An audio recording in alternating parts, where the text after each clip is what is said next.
My name is Su Mo. I thought I could sever ties with my family after leaving home, but I encountered an unprecedented crisis. The Chun family used all kinds of connections to put pressure on the police, and even did not rule out the possibility of directly attacking me. The Chun family is powerful and intertwined, which puts me in a dilemma. Not only that, Su Juinja is still missing, and the mastermind behind it is unknown. There are also constant disputes within the family. After Su Manny was arrested, she refused to admit her murder attempt and was full of hostility towards me. Faced with such a complicated situation, I decisively decided to focus on dealing with the Chun family first, and I ruthlessly attacked Su Manny. This extreme method shocked everyone. Su Manny was very angry about my revenge. Hi everyone, thanks for watching. Don't forget to subscribe to the channel and share. If you like this story, please let me know in the comment section. I will update the next part. Chapter 264, I'll capture her and give her to you. You can do whatever you want with her. Suemo was standing by the window. As soon as his phone was connected, he received a message from the police. Chen Anxiong strongly requests to see you. The location is in the detention center. Suemo frowned slightly and had a premonition in his heart. The Chen family used all kinds of connections to put pressure on the police, and even did not rule out the possibility of directly attacking him. The Chen family's power is complicated. Not only do they hold great power, but they also have some desperate people around them. This is an inevitable confrontation. He did not agree to meet immediately, but decided to focus on dealing with the Chun family first. As long as the Chun family could bow their heads first, it would not be too late to meet them later.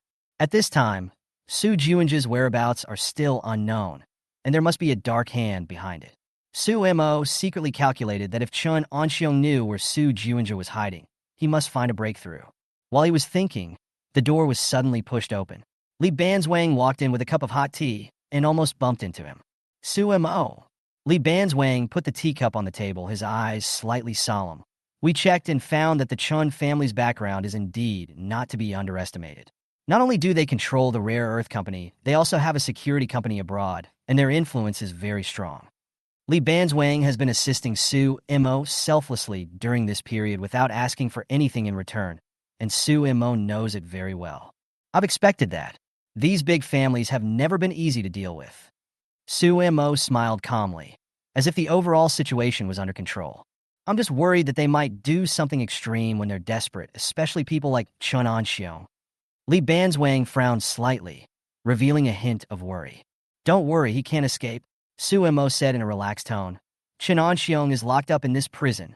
After hearing this, Li Banzwang's tense expression gradually relaxed, and she looked a little relieved. She had never had a strong sense of career ambition. At this moment, she was more concerned about Sumo's safety. At this moment, Xiejin called and said in a low voice, Su Manny was arrested. The news instantly stirred up waves in Sumo's mind. As he listened to Xiejin's detailed account, he sneered. Xiejin told him that when Su Manny was arrested, she refused to admit her murder attempt and even begged Xiejin not to hand her over to Su Mo, fearing that he would take revenge. I've already told her that she can't escape this time. She's convicted of attempted murder. Xiejin's voice was filled with anger. Su Mo responded coldly. Take her to an abandoned warehouse, and I will take care of the rest. Xiejin wanted to plead for Su Manny, but before he could finish his words, Su Mo hung up the phone. Chapter 265, then, you are definitely the sluttiest one among them. Xiejin sighed helplessly and turned back to look at Su Manny, who was still shouting at the moment, shouting at the top of her lungs. Why did you arrest me? Let me go.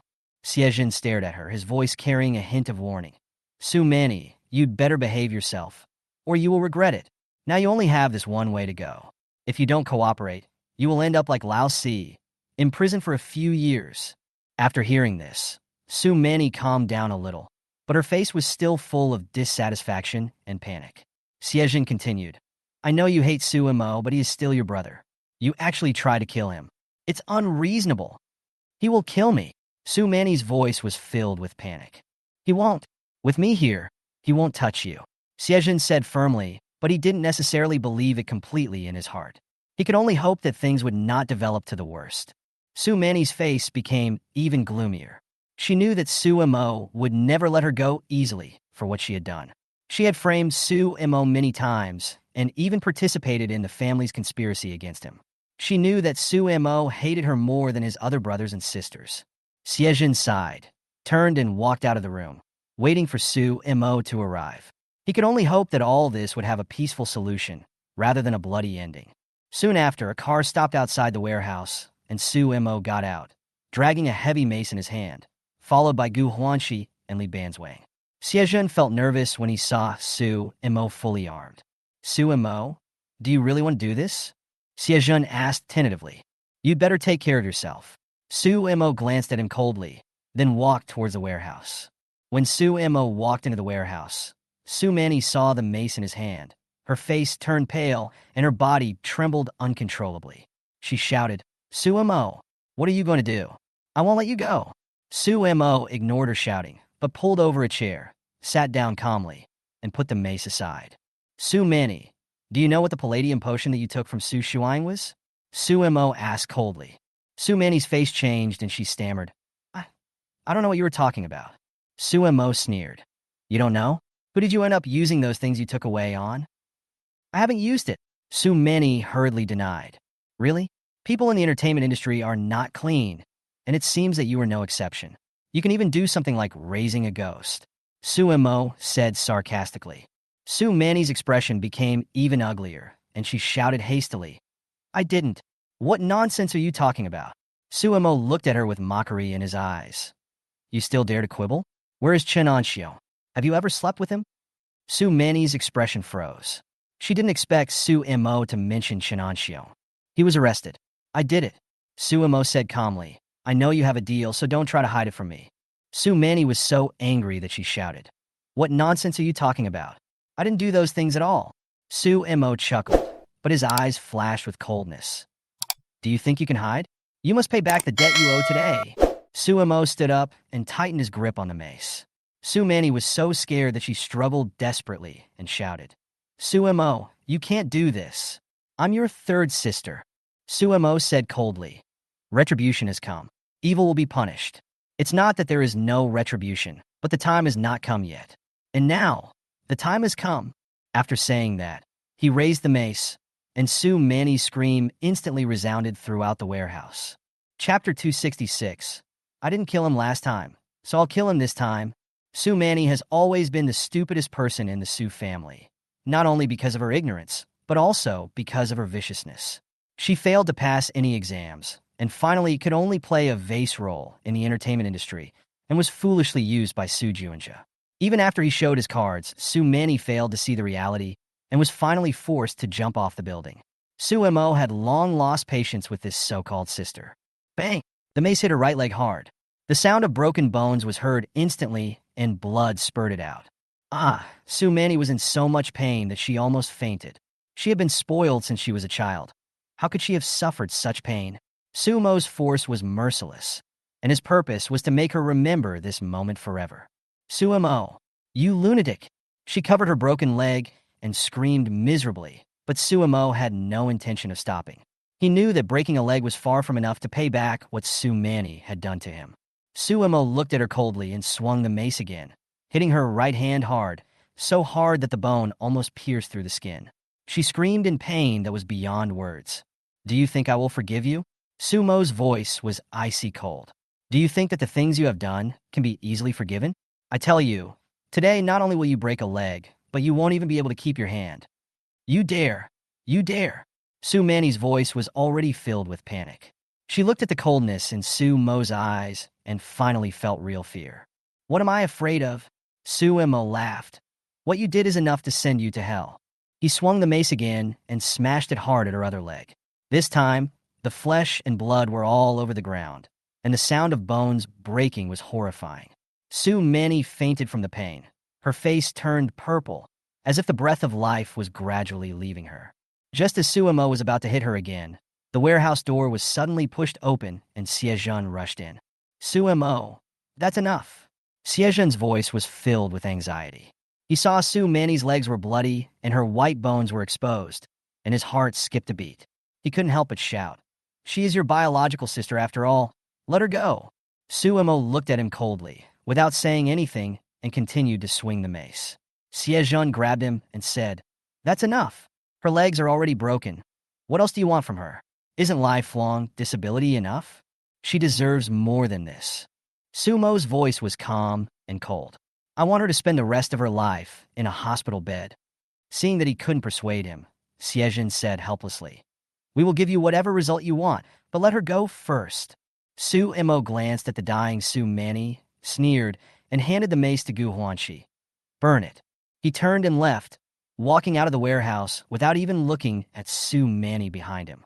Seeing this, Siejin breathed a sigh of relief and immediately called the emergency number, hoping that Su Manny's leg could be saved. In the car, Gu Huanqi couldn't help but ask, "Is it really a good idea to let the Xie family and the Su family fight each other?" "Very good," Su Mo responded calmly. "I just want to force them to kill each other. If Xie Bingyan really does it, I'm afraid she will live in a nightmare for the rest of her life." Tang Lei said with a smile, "Do you really think she will kill Su Juinja?" "I won't kill her this time. I failed to kill her last time, so I'll make her do it this time," Su Mo said coldly. "There will always be a result." The car started, and the few people stopped talking. The atmosphere eased a little, and they began to talk about other things.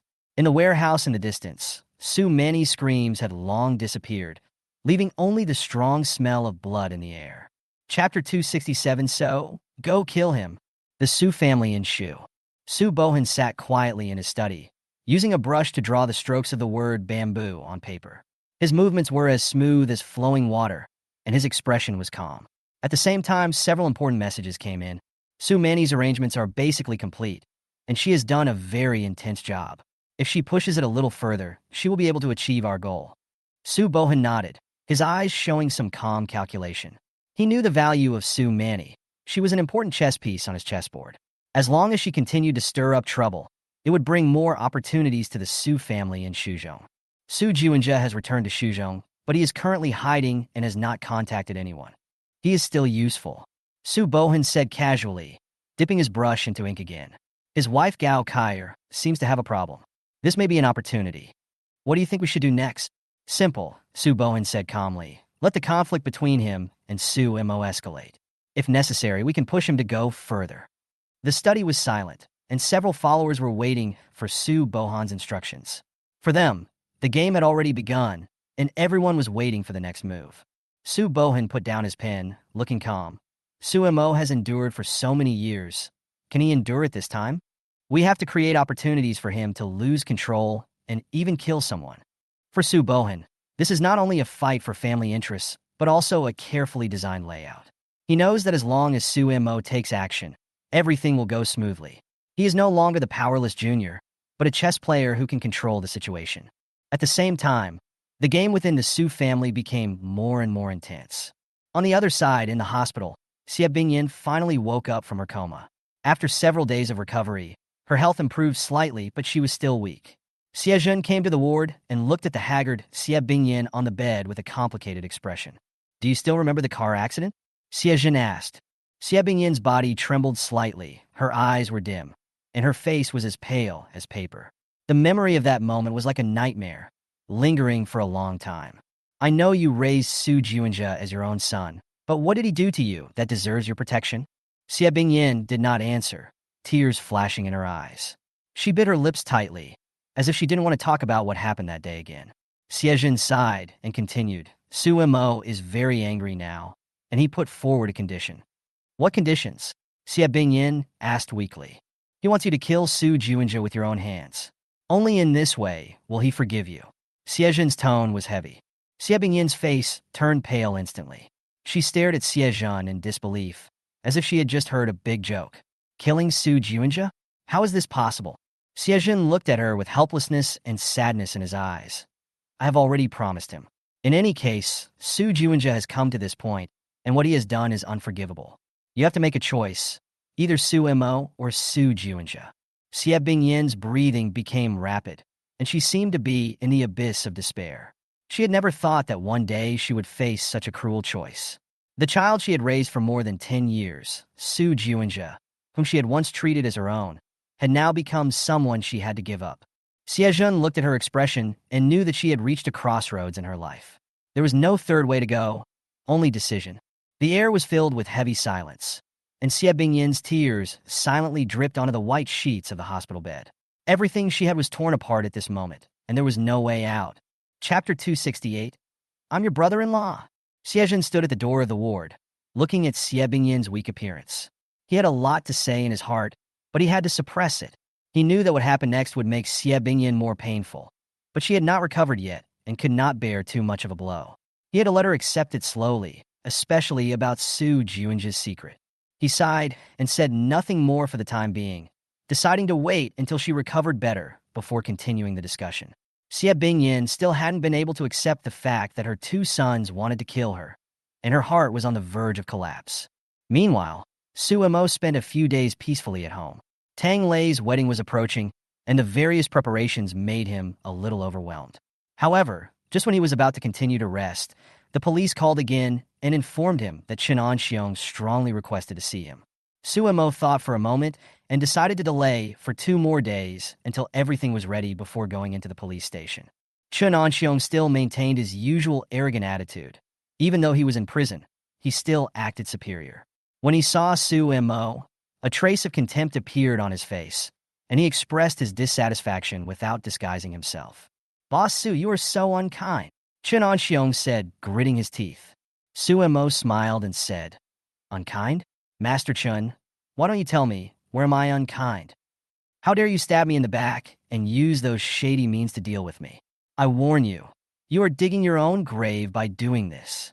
Chen Anxiong's eyes were full of hatred. Su Mo still smiled calmly. "Oh, I remember I warned you a long time ago, but unfortunately you didn't listen to me at that time." Chen Anxiong sneered. "Do you think you can defeat me with just these? Even if I go in, the shares of Fengxiang Jewelry will still belong to our Chen family. You will never be able to take them back." Su Mo narrowed his eyes slightly. "You are confident in yourself." "Confidence? I warn you, withdraw all charges against me right now. Otherwise you will regret it." Chen Anxiong's eyes were filled with murderous intent. Su Mo ignored his threat and changed the subject. "You and Su Juinja are working together, right? Is he hiding in Shu now?" Chen Anxiong suddenly became angry. "Who I cooperate with is none of your business? Do you think that money can solve everything? Money is not omnipotent." Su Mo smiled. "Indeed, money is not everything, but I not only have money, but also people." Chen Anxiong was stunned for a moment. Then he flew into a rage. "You dare to threaten me? Su Mo, if you continue like this, sooner or later I will kill you. Then I want to see how you kill me." Su Mo said lightly, then took out his mobile phone, found a video, and handed it to Chen Anxiong. The video began to play, and the screams of the gangsters were heard on the screen. "Who ordered you to kidnap Su Xuehue?" In the video, the criminal trembled and answered. It was Chen Anxiong. He wanted to pretend to be a hero, saving a beautiful woman and take the opportunity to occupy that woman. Chen Anxiong's face turned pale instantly, and his lips trembled. This is impossible. How can you have such a thing? There are others." Su Mo smiled and flipped through his phone, showing another clip of Chen Anxiong drinking and plotting with the gangsters. Chen Anxiong's expression changed completely. He stared at Su Mo, his heart in a mess. "Do you think you have succeeded?" Su Mo said calmly. "But you may be wrong. You take some things for granted." Chen Anxiong's mind was racing. As he thought of what happened that night, his face turned paler. "That room was dark, right? You drank a lot of wine at that time, so you may not remember it clearly." Su Mo chuckled. "Think about it carefully and don't let yourself down." Chen Anxiong's expression instantly became complicated, with anger and fear intertwined. "What the hell did you do?" "I didn't do anything, but you can guess." Su Mo still maintained a relaxed demeanor. "But remember, you're screwed this time." Chen Anxiong's anger exploded instantly. He rushed towards the iron gate, trying to break through all obstacles. "I will kill you. Su Mo, I will kill you." Su Mo looked at him coldly and stood up. "I have warned you long ago that the Chun family should not interfere in the affairs of the Su family. Think it over carefully." After saying that, Su Mo left the room without looking back. Chen Anxiong's roar came from behind. "Come back. Explain it to me clearly." But in response, there was only cold silence. Chapter 269, because it's really too late. Chen Anxiong's obsession with Su Xuehue has long surpassed any rationality. Maybe it's because she was his white moonlight. Maybe it's because they were childhood sweethearts. Or maybe it's just because he is jealous of someone he can't get. For him, the idea of occupying Su Xuehue is more important than going to jail. He firmly believes that with the support of the Chun family behind him, nothing will really happen to him. Su Mo looked at Chen Anxiong with an indifferent expression.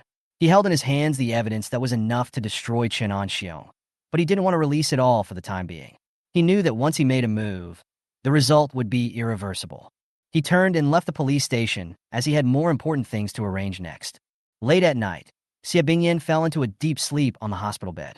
Dreams flooded into her mind like a tide, and scenes from the past reappeared one after another. She heard many heartbreaking voices. "Am I not your son?"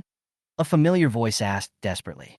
"You are not worthy of being my son," she herself had rejected coldly. "I've always wanted him to go to hell." Her past self's resentful tone echoed in her ears.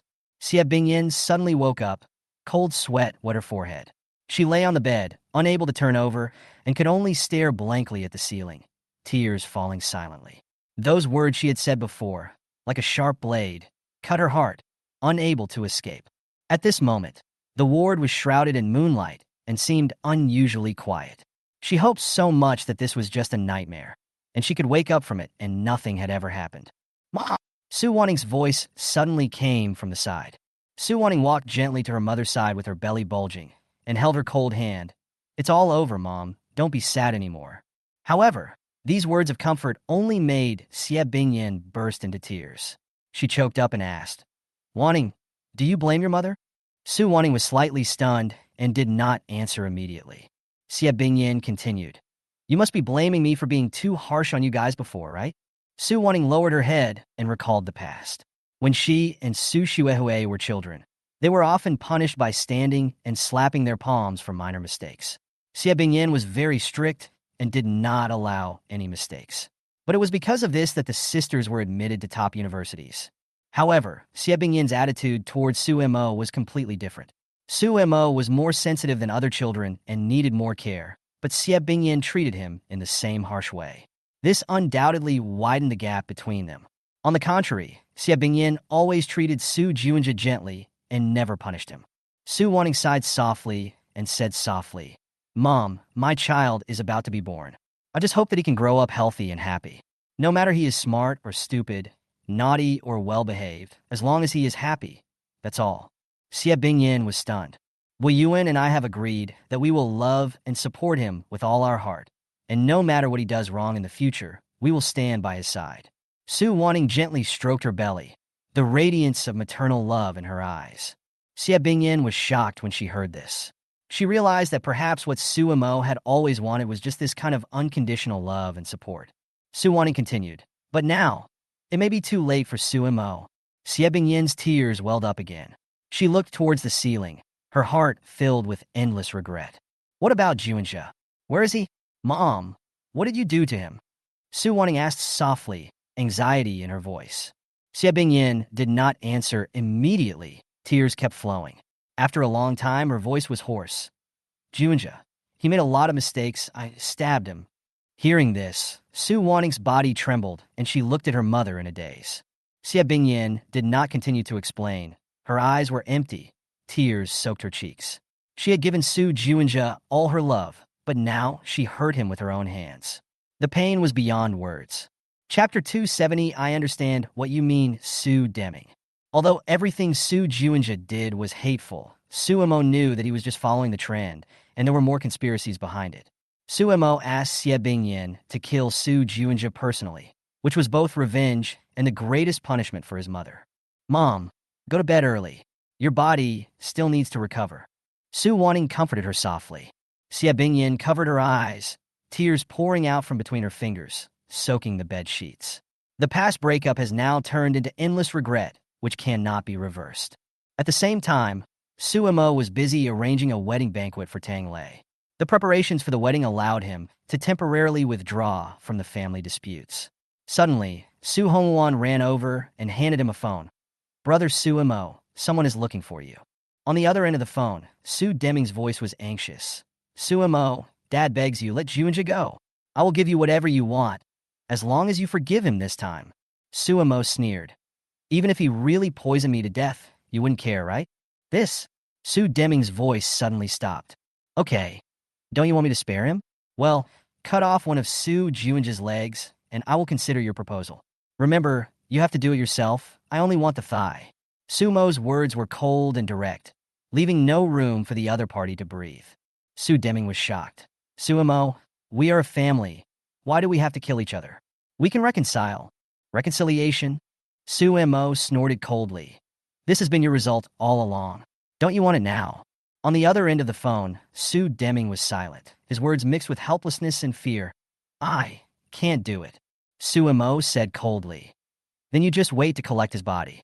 He won't live long.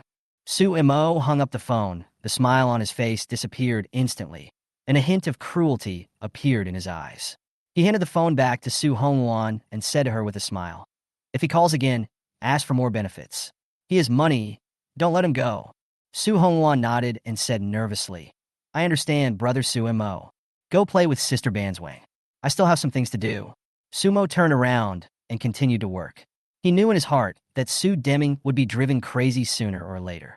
On the other side, Sue Deming held his phone tightly, feeling helpless. Killing his own son? He just couldn't bring himself to do this. Just when he was in a state of confusion, Su Bohan walked in. "I will call Xie Yun and make sure the Xie family will not easily touch our people," Su Bohan said calmly. "Thank you," Su Deming said gratefully. Su Bohan glanced at him, his tone cold. "You'd better deal with your family's affairs quickly. Su Mo is capable, but his attitude towards you is not very good." Su Deming frowned. "He is my son after all." "Really?" Su Bohan sneered. "Being capable is not enough. You have to respect the elderly and love the young. If he doesn't listen, then you should consider giving up on him. A heartless and ungrateful person doesn't deserve to stay in the Su family." Su Deming answered stubbornly. "He is my son. I will not give up on him." Su Bohan narrowed his eyes slightly and sneered in his heart. "Then it's up to you." At this moment, Su Deming is deeply trapped in the family conflict and cannot extricate himself, while Su Bohan has begun to secretly plan to let Su Juinja act according to their plan. Su Juinja's fate is no longer in his control. Meanwhile, Su Manny was dying in the hospital. Although her legs were saved, she was filled with fear. She was so scared that she dared not even mention Su Mo's name, and those who came to visit her returned empty-handed. Not far away, Tang Lei's wedding was being prepared in full swing. The wedding venue was decorated with great excitement, and everyone was immersed in the joy of the upcoming wedding. Gu Huanxi, Li Banzwang, and Su Hongwan looked at the wedding scene with smiles on their faces and forgot the disturbances and shadows of the outside world for a short time. There may be endless darkness in life, but there are always moments worth celebrating. Chapter 271 is so glorious. The wedding was grand in scale and could be described as a luxurious feast.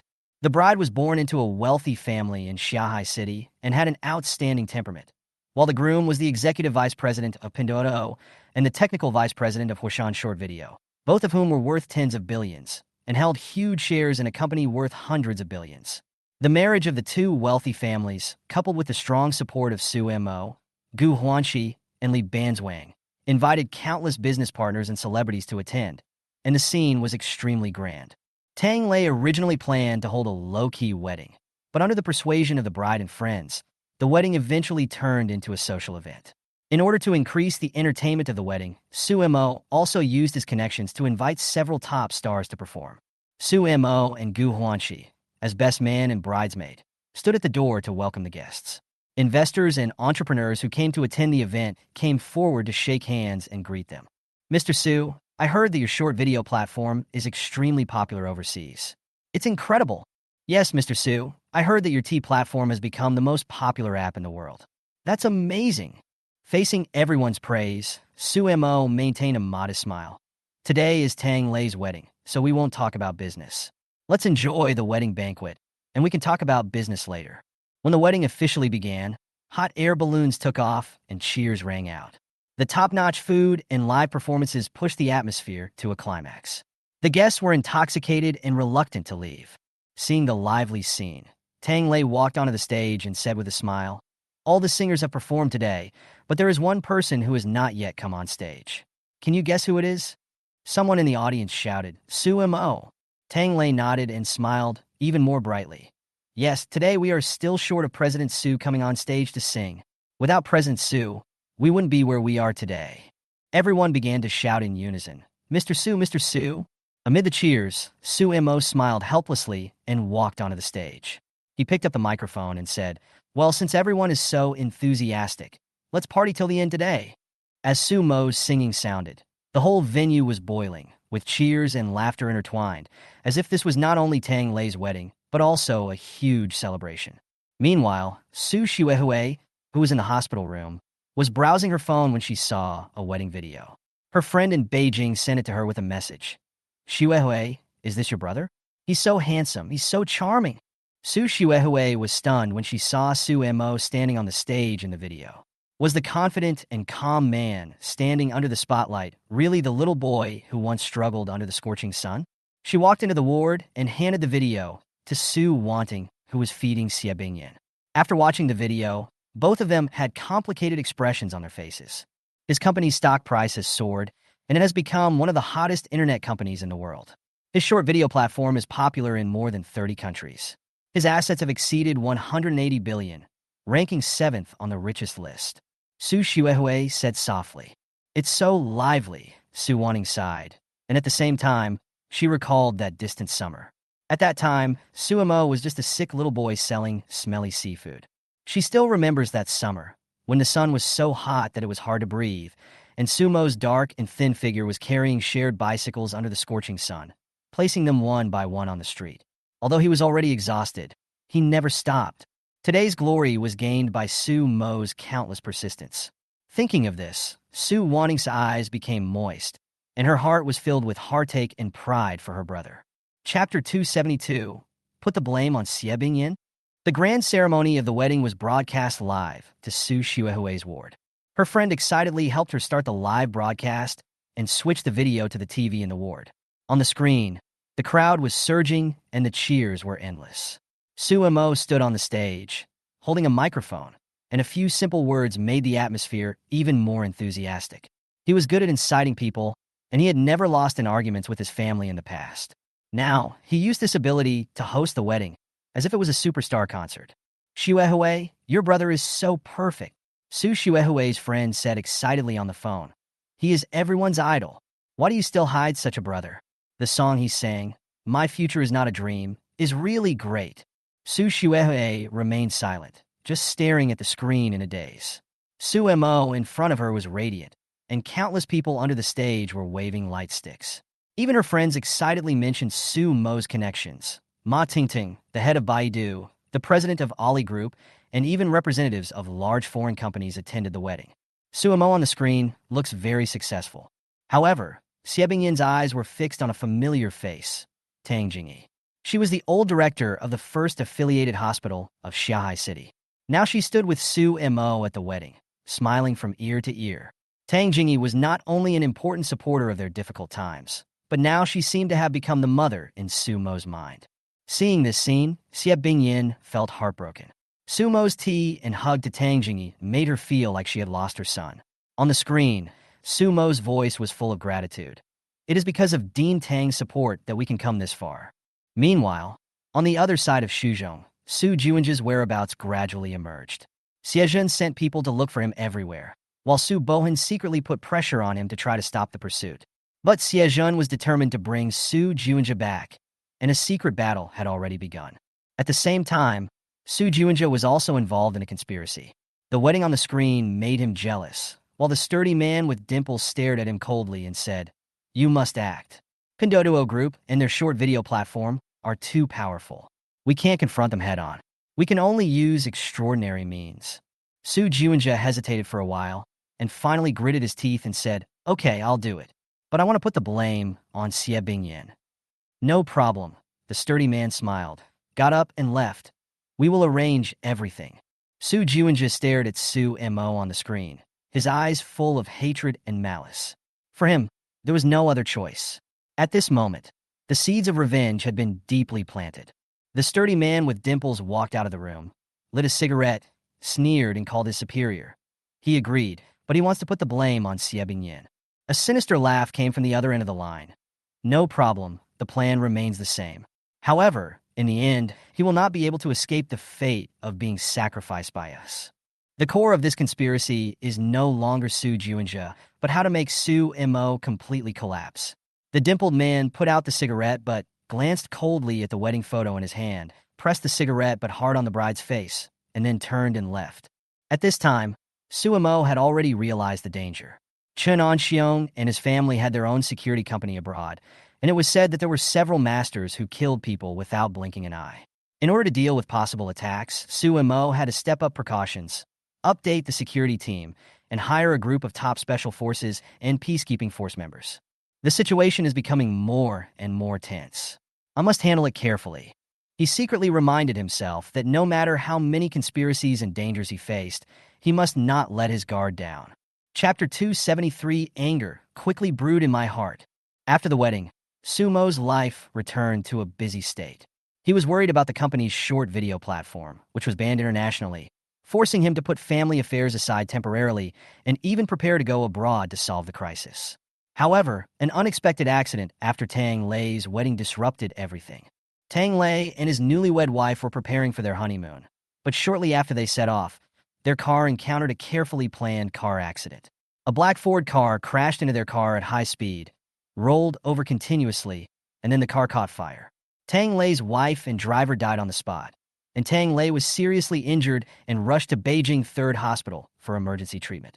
Sumo's face turned pale when he received the news. He and Gu Huanxi rushed to the hospital immediately, but what greeted them was the painful reality of death. The bride, the gentle and virtuous woman, was now lying in the funeral home, and the happy smile from the wedding seemed to remain on her face. Tang Lei was on the verge of death in the emergency room. The hospital was filled with dead silence. Tang Lei's family members knelt on the ground and cried bitterly. The whole atmosphere was suffocating. Suemo stood outside the emergency room with cold eyes. He knew that this was not an accident, but a carefully planned murder. Who was the murderer?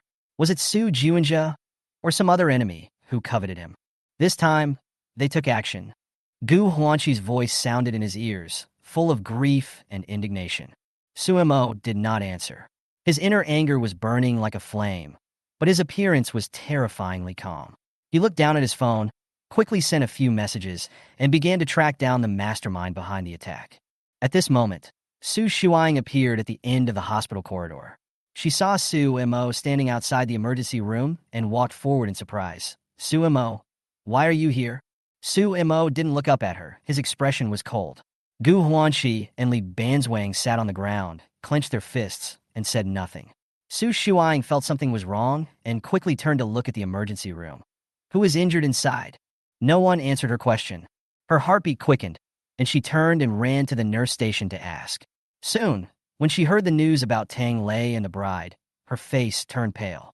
At the same time, the atmosphere in Xie Bingyin's ward was equally tense.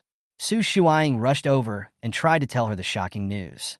However, behind this series of attacks, the real Black Hand was still working in secret, and Su Mo knew that his enemies would not give up easily. The disaster has just begun. Chapter 274 is one of Xie Bingyin's exclusive cars.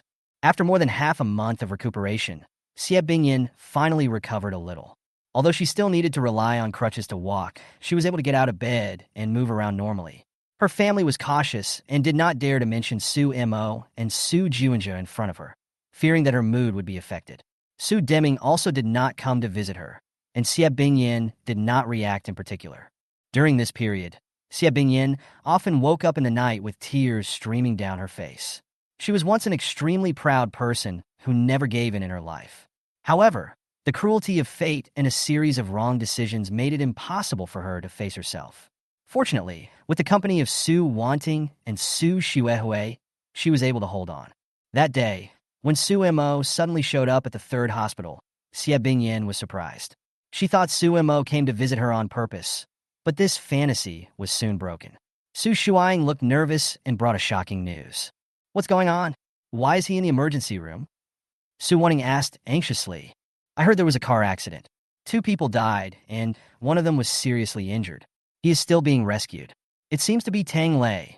Su Shuang lowered her voice with a serious expression. Everyone's face changed suddenly, and the air was filled with uneasiness. Tang Lei? Is he Sumo's friend? Su Xuehui asked in surprise. Yes, that Tang Lei was Su Mo's right-hand man, and they had a deep relationship. Tang Lei had just gotten married, and now his wife has unfortunately passed away, and he is seriously injured and in critical condition, Su Shuang added. For a moment, everyone fell silent. No one expected that such a car accident would take so many lives. What's worse, this accident might involve Xie Bingyan. As the rescue continued, Tang Lei was finally pulled back from the brink of death, but the doctor's face was still heavy. The operation was successful, but Tang Lei's hands and feet were severely damaged and needed skin grafting. Whether he can wake up depends on his own will. When the attending doctor announced the result, Su Mo and his two friends standing outside the ward fell into a long silence. Their mood seemed to be tightly grasped by a huge, invisible hand. Tang Lei's fate hung by a thread, and his newlywed wife was already in the funeral home and would never see him again. Recalling the years when they fought side by side, Su Mo's thoughts went back to that summer. Their team successfully raised 150 million yuan with the shared bike project and celebrated excitedly all night. During that time, Tang Lei worked hard every day. His skin was tanned, and his waist and back ached, but he never complained.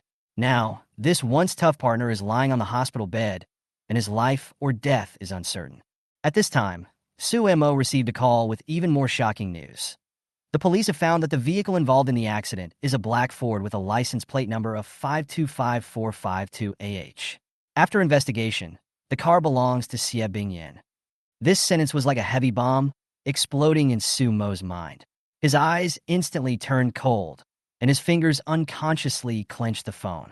Although the truth of the car accident has not been fully ascertained, the clues have already pointed directly to Xie Bingyan. Su Mo, calm down, we don't know the truth yet, Gu Huanqi advised, trying to stop his impulsive actions. Su Mo did not respond, but patted her shoulder with a determined look in his eyes. You and Banzwang take good care of Tang Lei. I will go to handle this matter. As soon as he finished speaking, he turned and left. Looking at Su Mo's resolute back, Gu Huanqi felt a strong sense of uneasiness in her heart. The black Ford was Xie Bingyan's exclusive car, and what was hidden behind this car accident? She didn't dare to think about it anymore, and could only watch Su Mo walk away. Xie Bingyan's fate is intertwined with Su Mo's anger. The truth behind a car accident is pushing them towards an inevitable confrontation. Chapter 275, Uncle, let me teach you a lesson. Su Juanjia is on the run. He must return to Shu quickly, with fear and anger intertwined in his heart. Everything he does is in accordance with Su Bohan's instructions to deal with Su Mo. Their plan is to eliminate Su Mo's confidants, especially his right-hand man Tang Lei, to weaken his power and attack Su Mo's group. For Su Juanjia, Gao Kair's betrayal makes his hatred burn even more intensely, and he can't control the anger in his heart. Su Juanjia knew the layout of the Su family and easily drove away the family's vehicles. After completing the task, he only needed to wait and see Su Mo's reaction. However, things were far from as simple as he imagined. At the same time, the phone on the other end rang rapidly. The voice on the other end of the phone was excited. Dad, Su Juanjia has already taken action. Although Tang Lei is not dead, 2 people are dead. Very good, Su Bohan responded calmly, holding the brush in his hand. Next, follow the plan and hand Su Juanjia over to Su Mo. Let's see whether he chooses to kill him or let him go. Regardless of the outcome, he's in the game. Su Kong nodded excitedly. For people like them, killing is not difficult, as long as they don't leave any evidence. However, once the enemy has evidence, even if they're extremely powerful, they will pay the price. Once the hunt begins, wealth and power cannot be preserved. As long as Su Mo loses his freedom for a few years, my position will be secure. Su Bohan was secretly proud of himself.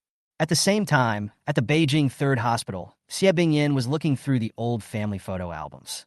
Those photos recorded the growth of each child, but the more she looked through them, the more sad she felt, because she found that there was not a single photo of Su Mo. Tears silently dripped on the album, and at this moment, she felt deeply guilty. Just as she was caught in an emotional whirlpool, the door of the ward was suddenly pushed open, and Su Shuang rushed in, looking panicked. Hurry, Mom. Pack up. We have to be discharged immediately. What's wrong? What happened? Xie Bingyan looked at them in confusion as they hurriedly packed up their things. Let's leave the hospital first. Something has happened. The police have found out that the car that hit and killed Su Mo's friend was our Ford. Su Wanning's voice was trembling, and tears were still on her cheeks.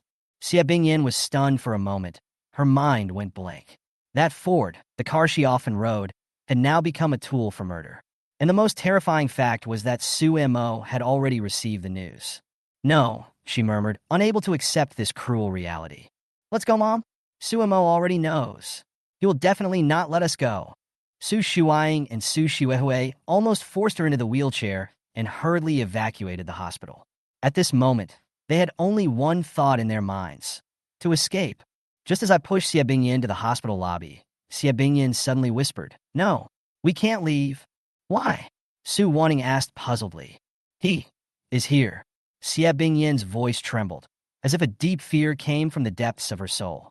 The three of them turned around suddenly, and sure enough, Su Mo was walking towards them coldly with a group of people. The anger burning in his eyes made them feel cold in their hearts. Chapter 276.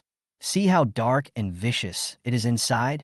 People were coming and going in the hospital, and the air was filled with a suffocating tension. When Su Mo appeared in front of the ward, Su Wanting, Su Shuehui, and others' faces changed instantly.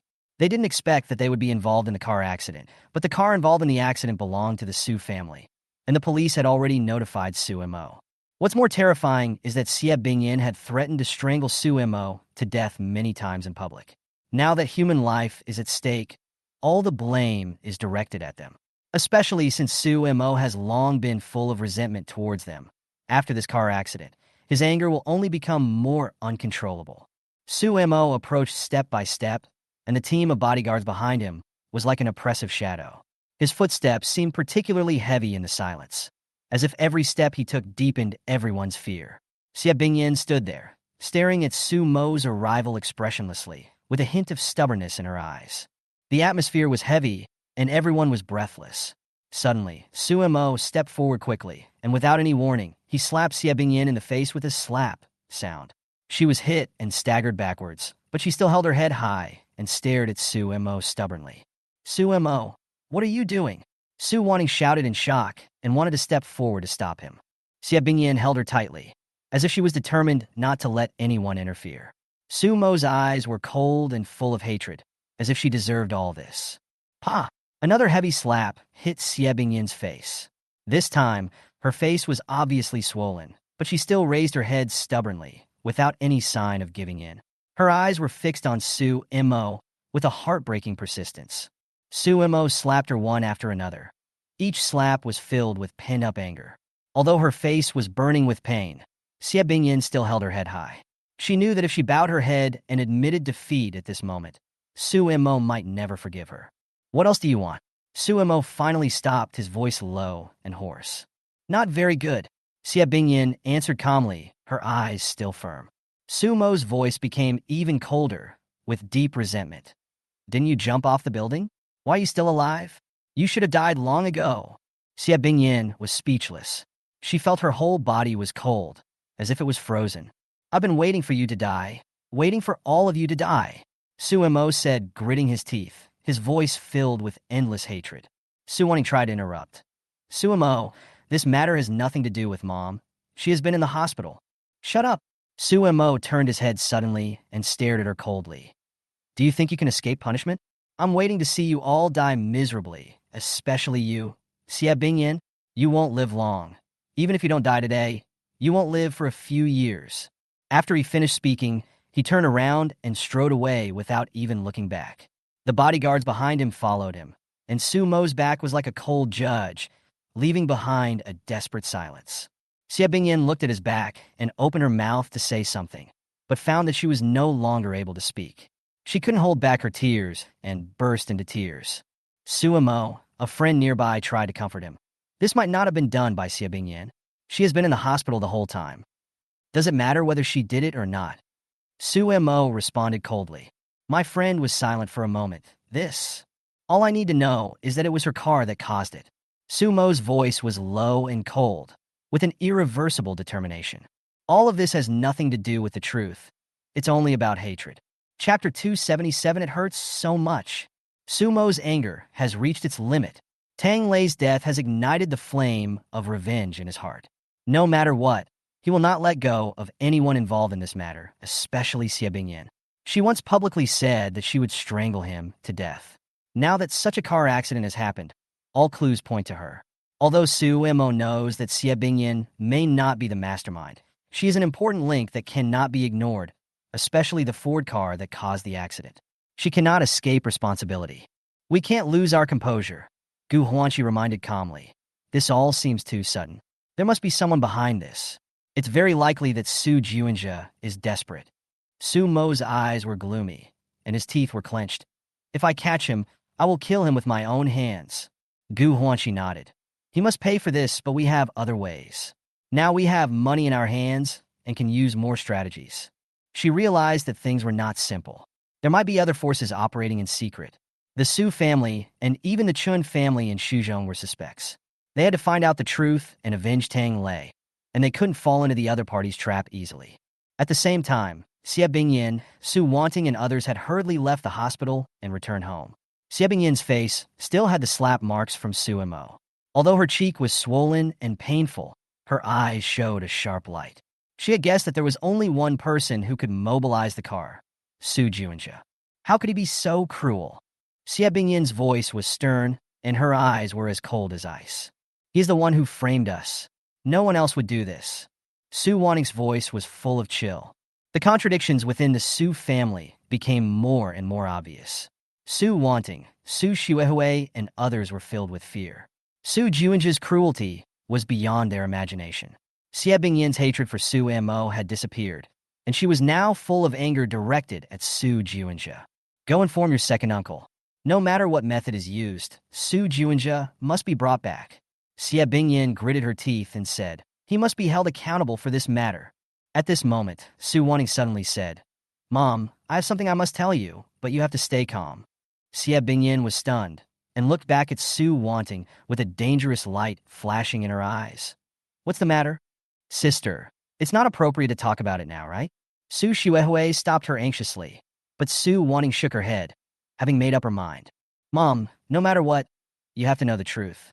Su Mo actually knew who wanted to kill him when he was 18 years old. What? Xie Bingyin's heart trembled, and her breathing suddenly became rapid. It was Su Juanjia, Su Wanting continued. He knew it was Su Juanjia who poisoned him, but he never exposed it. Xie Bingyin suddenly felt her whole body go cold. She asked tremblingly, why didn't he say anything?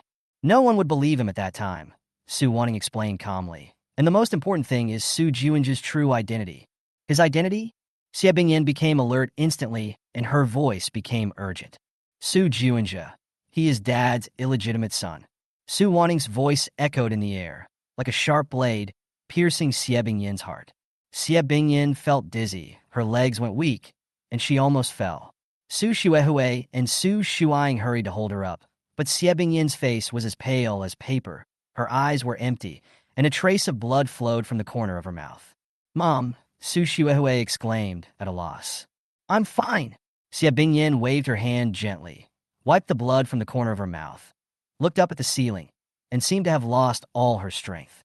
She was so heartbroken. For decades, she had treated Su Juanjia like her own son, worrying about him, giving him the best education, and giving him almost everything. Even though she had treated Su Mo badly, she had never treated Su Juanjia badly. However, what she waited for in the end was such a fatal betrayal. Su Mo already knew it, right? Xie Bingyin's voice trembled, tears flashing in her eyes. Su Wanting nodded. He has known it for a long time, but he just didn't say it. Xie Bingyin closed her eyes, her heart aching. She never thought that her most beloved child would be the biggest betrayer. And Su Mo, her biological son, whom she had hurt countless times, had already seen through everything and just endured it silently. My heart really hurts, Xie Bingyin murmured, and the tears in her eyes finally burst out. At this moment, her world completely collapsed. Chapter 278 this time, it is actually a plan to kill two birds with one stone. Xie Bingyin never thought that her life would fall into such a dark abyss. At this moment, she was lying weakly on her side in a wheelchair, her body twitching slightly, and the painful expression on her face could not be concealed. She could no longer suppress the pain in her heart. Not only the pain in her body, but also the scars deep in her heart. Su Mo's slap seemed to have shattered everything in her. She knew that she had done something wrong and was willing to bear it. But the piercing heartache was far more unbearable than the physical pain. The repeated memories pierced her heart like sharp knives, especially those words that sounded like a judgment. I have a son, but he is not you. He is much better than you. She hoped that this was just an auditory hallucination, but the voice echoed in her mind like a spell. Isn't this the result you want? Want to compare yourself? Juanja is my real son, and you will never be. At this moment, Xie Bingyin suddenly felt that if she died, perhaps everything would be over. On the other side, Su Wanting and Su Xuehui saw Xie Bingyin in such pain, cried and rushed to her, trying to comfort her. However, no amount of tears could heal Xie Bingyin's deep wound. The child she once loved so much turned out to be not her biological son, but the child of a mistress. Such a truth is enough to break any mother. Sumo's heart had long been cold. To him, his mother abandoned him, chose a child who was not her own, and gave all her love to that person. This unfairness had been deeply engraved in his soul since he was young. Now, all the pain and hatred gathered at this moment and could no longer be suppressed. At the same time, Su Deming, who was far away, was also awakened by a phone call. He anxiously called Su Shuang, try to find out what happened to Su Mo. However, after the call was connected, it was ruthlessly hung up. This made him feel uneasy, but the news said that Su Mo was fine for the time being, which made him feel a little relieved. At this time, the Xie family has already sent people to track down Su Juanja's whereabouts. Su Deming knows that if Juanja is not found as soon as possible, his life may be in danger. At the same time, Su Bohan is secretly manipulating all this, and seems to be happy to see the division and destruction of this family. Second brother, the Xie family is furious now and will definitely target Juanja. You should be careful. Su Bohan stared at Su Deming jokingly, as if he had foreseen the future destruction of the Su family. I must save Juanja's life and never let the Xie family succeed. Su Deming's voice was resolute. Don't you understand yet? Su Bohan showed a playful smile. That car accident was caused by your car. What? Su Deming's face suddenly changed, and a chill spread in his heart. Su Mo was already full of resentment towards them, and now there was another crime that could not be erased. If Su Mo knew, perhaps the rift between them would never be healed. At this moment, Su Mo's anger had no place to vent, and it seemed like it was about to explode. He wanted revenge, and wanted to return all the pain to this family that made him so miserable. Su Juanja, who was far away in Shuzhong, also knew that his situation was precarious. He called his father and urgently asked for help. Dad, someone wants to kill me. I need to cash out, otherwise Mom will definitely kill me. Please save me, Su Deming said in a low voice on the other end of the phone. Juanja, don't be afraid, I will definitely protect you. But Su Juanja had a deeper plan in mind. He had already seen clearly that he had to use Su Deming to escape this storm. Finally, the call was hung up, and Su Deming was extremely anxious. He understood that this storm was inevitable, and he had to choose a side in this struggle of family affection.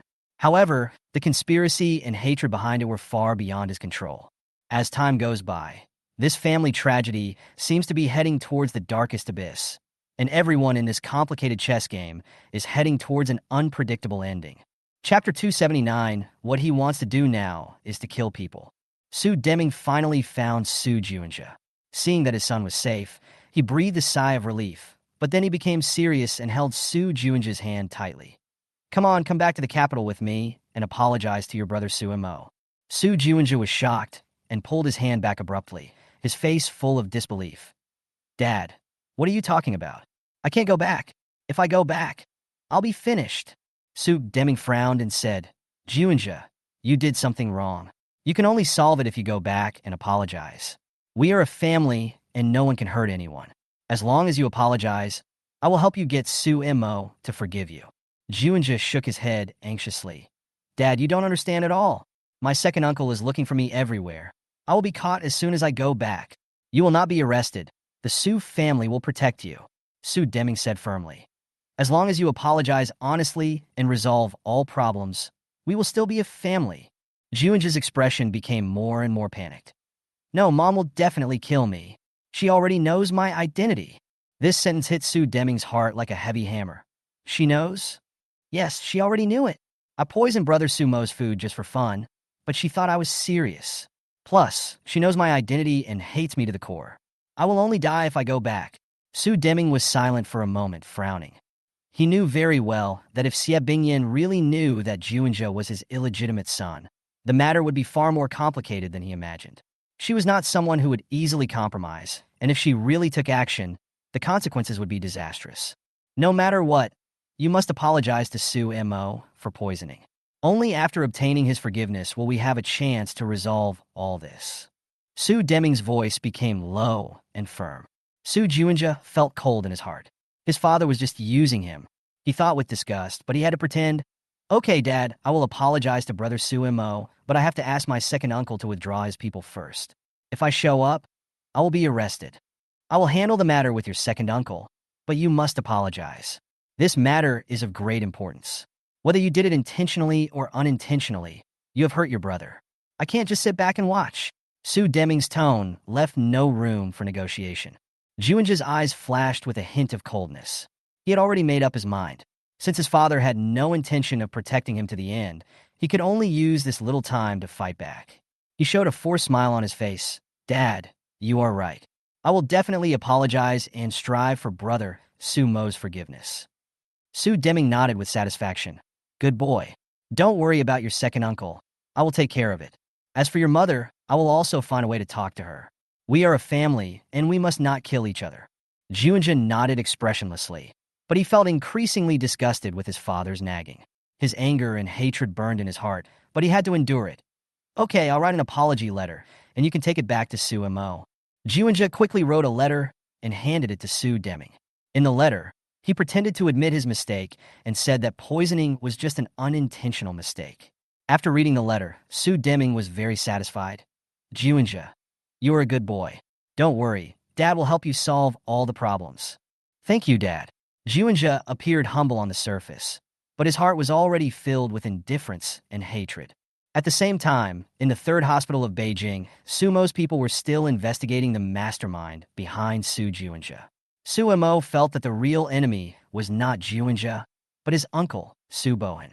This uncle was always cruel and merciless. Su Bohan has many motives. He may be jealous of Su Deming, or he may be doing it for the Pinduoduo group. Gu Huanqi analyzed calmly. However, no matter what his motives are, Su Bohan is far more dangerous than we thought. Su Mo felt heavy-hearted and clenched his fists. "Don't be impulsive, Su Mo. We can't act rashly. We must plan every step carefully," Gu Huanqi reminded. Su Mo nodded. Although he was furious, his reason prevailed. He knew that emotions alone could not solve the problem. Su Bohan was the eldest son of the Su family and controlled many resources and power. If he acted rashly, he would only suffer losses. "I'm going to make him pay the price," Su Mo said in a low voice, with a cold light flashing in his eyes. "We could put him in jail, but we must be careful," Gu Huanqi reminded. Su Mo returned home and angrily punched the table, with murderous intent in his heart. There was no escape route in his world, and the fight in the Su family was now a life-and-death struggle. Chapter 280. Let him wash his neck and wait for me. Su Mo waved his fists angrily and smashed on the ring for an hour, until his body gradually became tired and his emotions calmed down a little.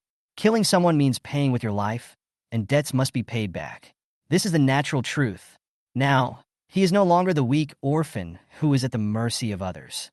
After gaining his own power, he understands that only by taking revenge can he seek justice for Tang Lei. After returning home, Su Mo's anger did not subside at all, but became more intense. He punched the boxing target hard until the target was knocked down. Wang Wu stood aside and watched the scene in surprise. As an instructor who was a Special Forces soldier, Wang Wu had seen many excellent students, but Su Mo's progress and explosive power still surprised him. "Boss, you learned very quickly. You have completely mastered the force-generating technique this time," Wang Wu exclaimed. "Come again." Su Mo gritted his teeth, anger burning in his eyes. However, at this moment, a bodyguard rushed in. "Boss, there's someone outside. It's Su Deming. He said he must see you." Su Mo stopped what he was doing and looked out the door coldly. After a moment, he dropped his boxing gloves and turned to walk out. Outside, Su Deming stood in the cold wind, his face full of anxiety. When he saw Su Mo coming out, he immediately stepped forward. "Su Mo, are you okay? I just heard about what happened to you guys. It's really too much. But I swear, this is definitely not your mother's fault. She has regretted it." Su Mo's face was still cold, and he said nothing. Seeing that he didn't respond, Su Deming became even more flustered and quickly took out a letter from his pocket. "This is an apology letter from Juinja to you. He knows he was wrong and really wants to apologize to you." Su Mo didn't even look at it. The letter looked ridiculous to him. Sue Deming's attentiveness made him more disgusted, and anger rolled in his heart like magma. Sue Mo, take a look at this letter. Juanja is really repentant. He is very sorry for you. Seeing that Sue Mo did not accept it, Sue Deming was so anxious that he was sweating profusely. He simply unfolded the letter and handed it to Sue Mo. However, Sue Mo's anger had reached its limit. He glanced coldly and turned away. Seeing this, Sue Deming was so anxious that he didn't know what to do. He quickly reached out to stop him. Sue Mo, don't do this. We are a family. We can't kill each other. Juanja has already apologized to you. Get out of the way.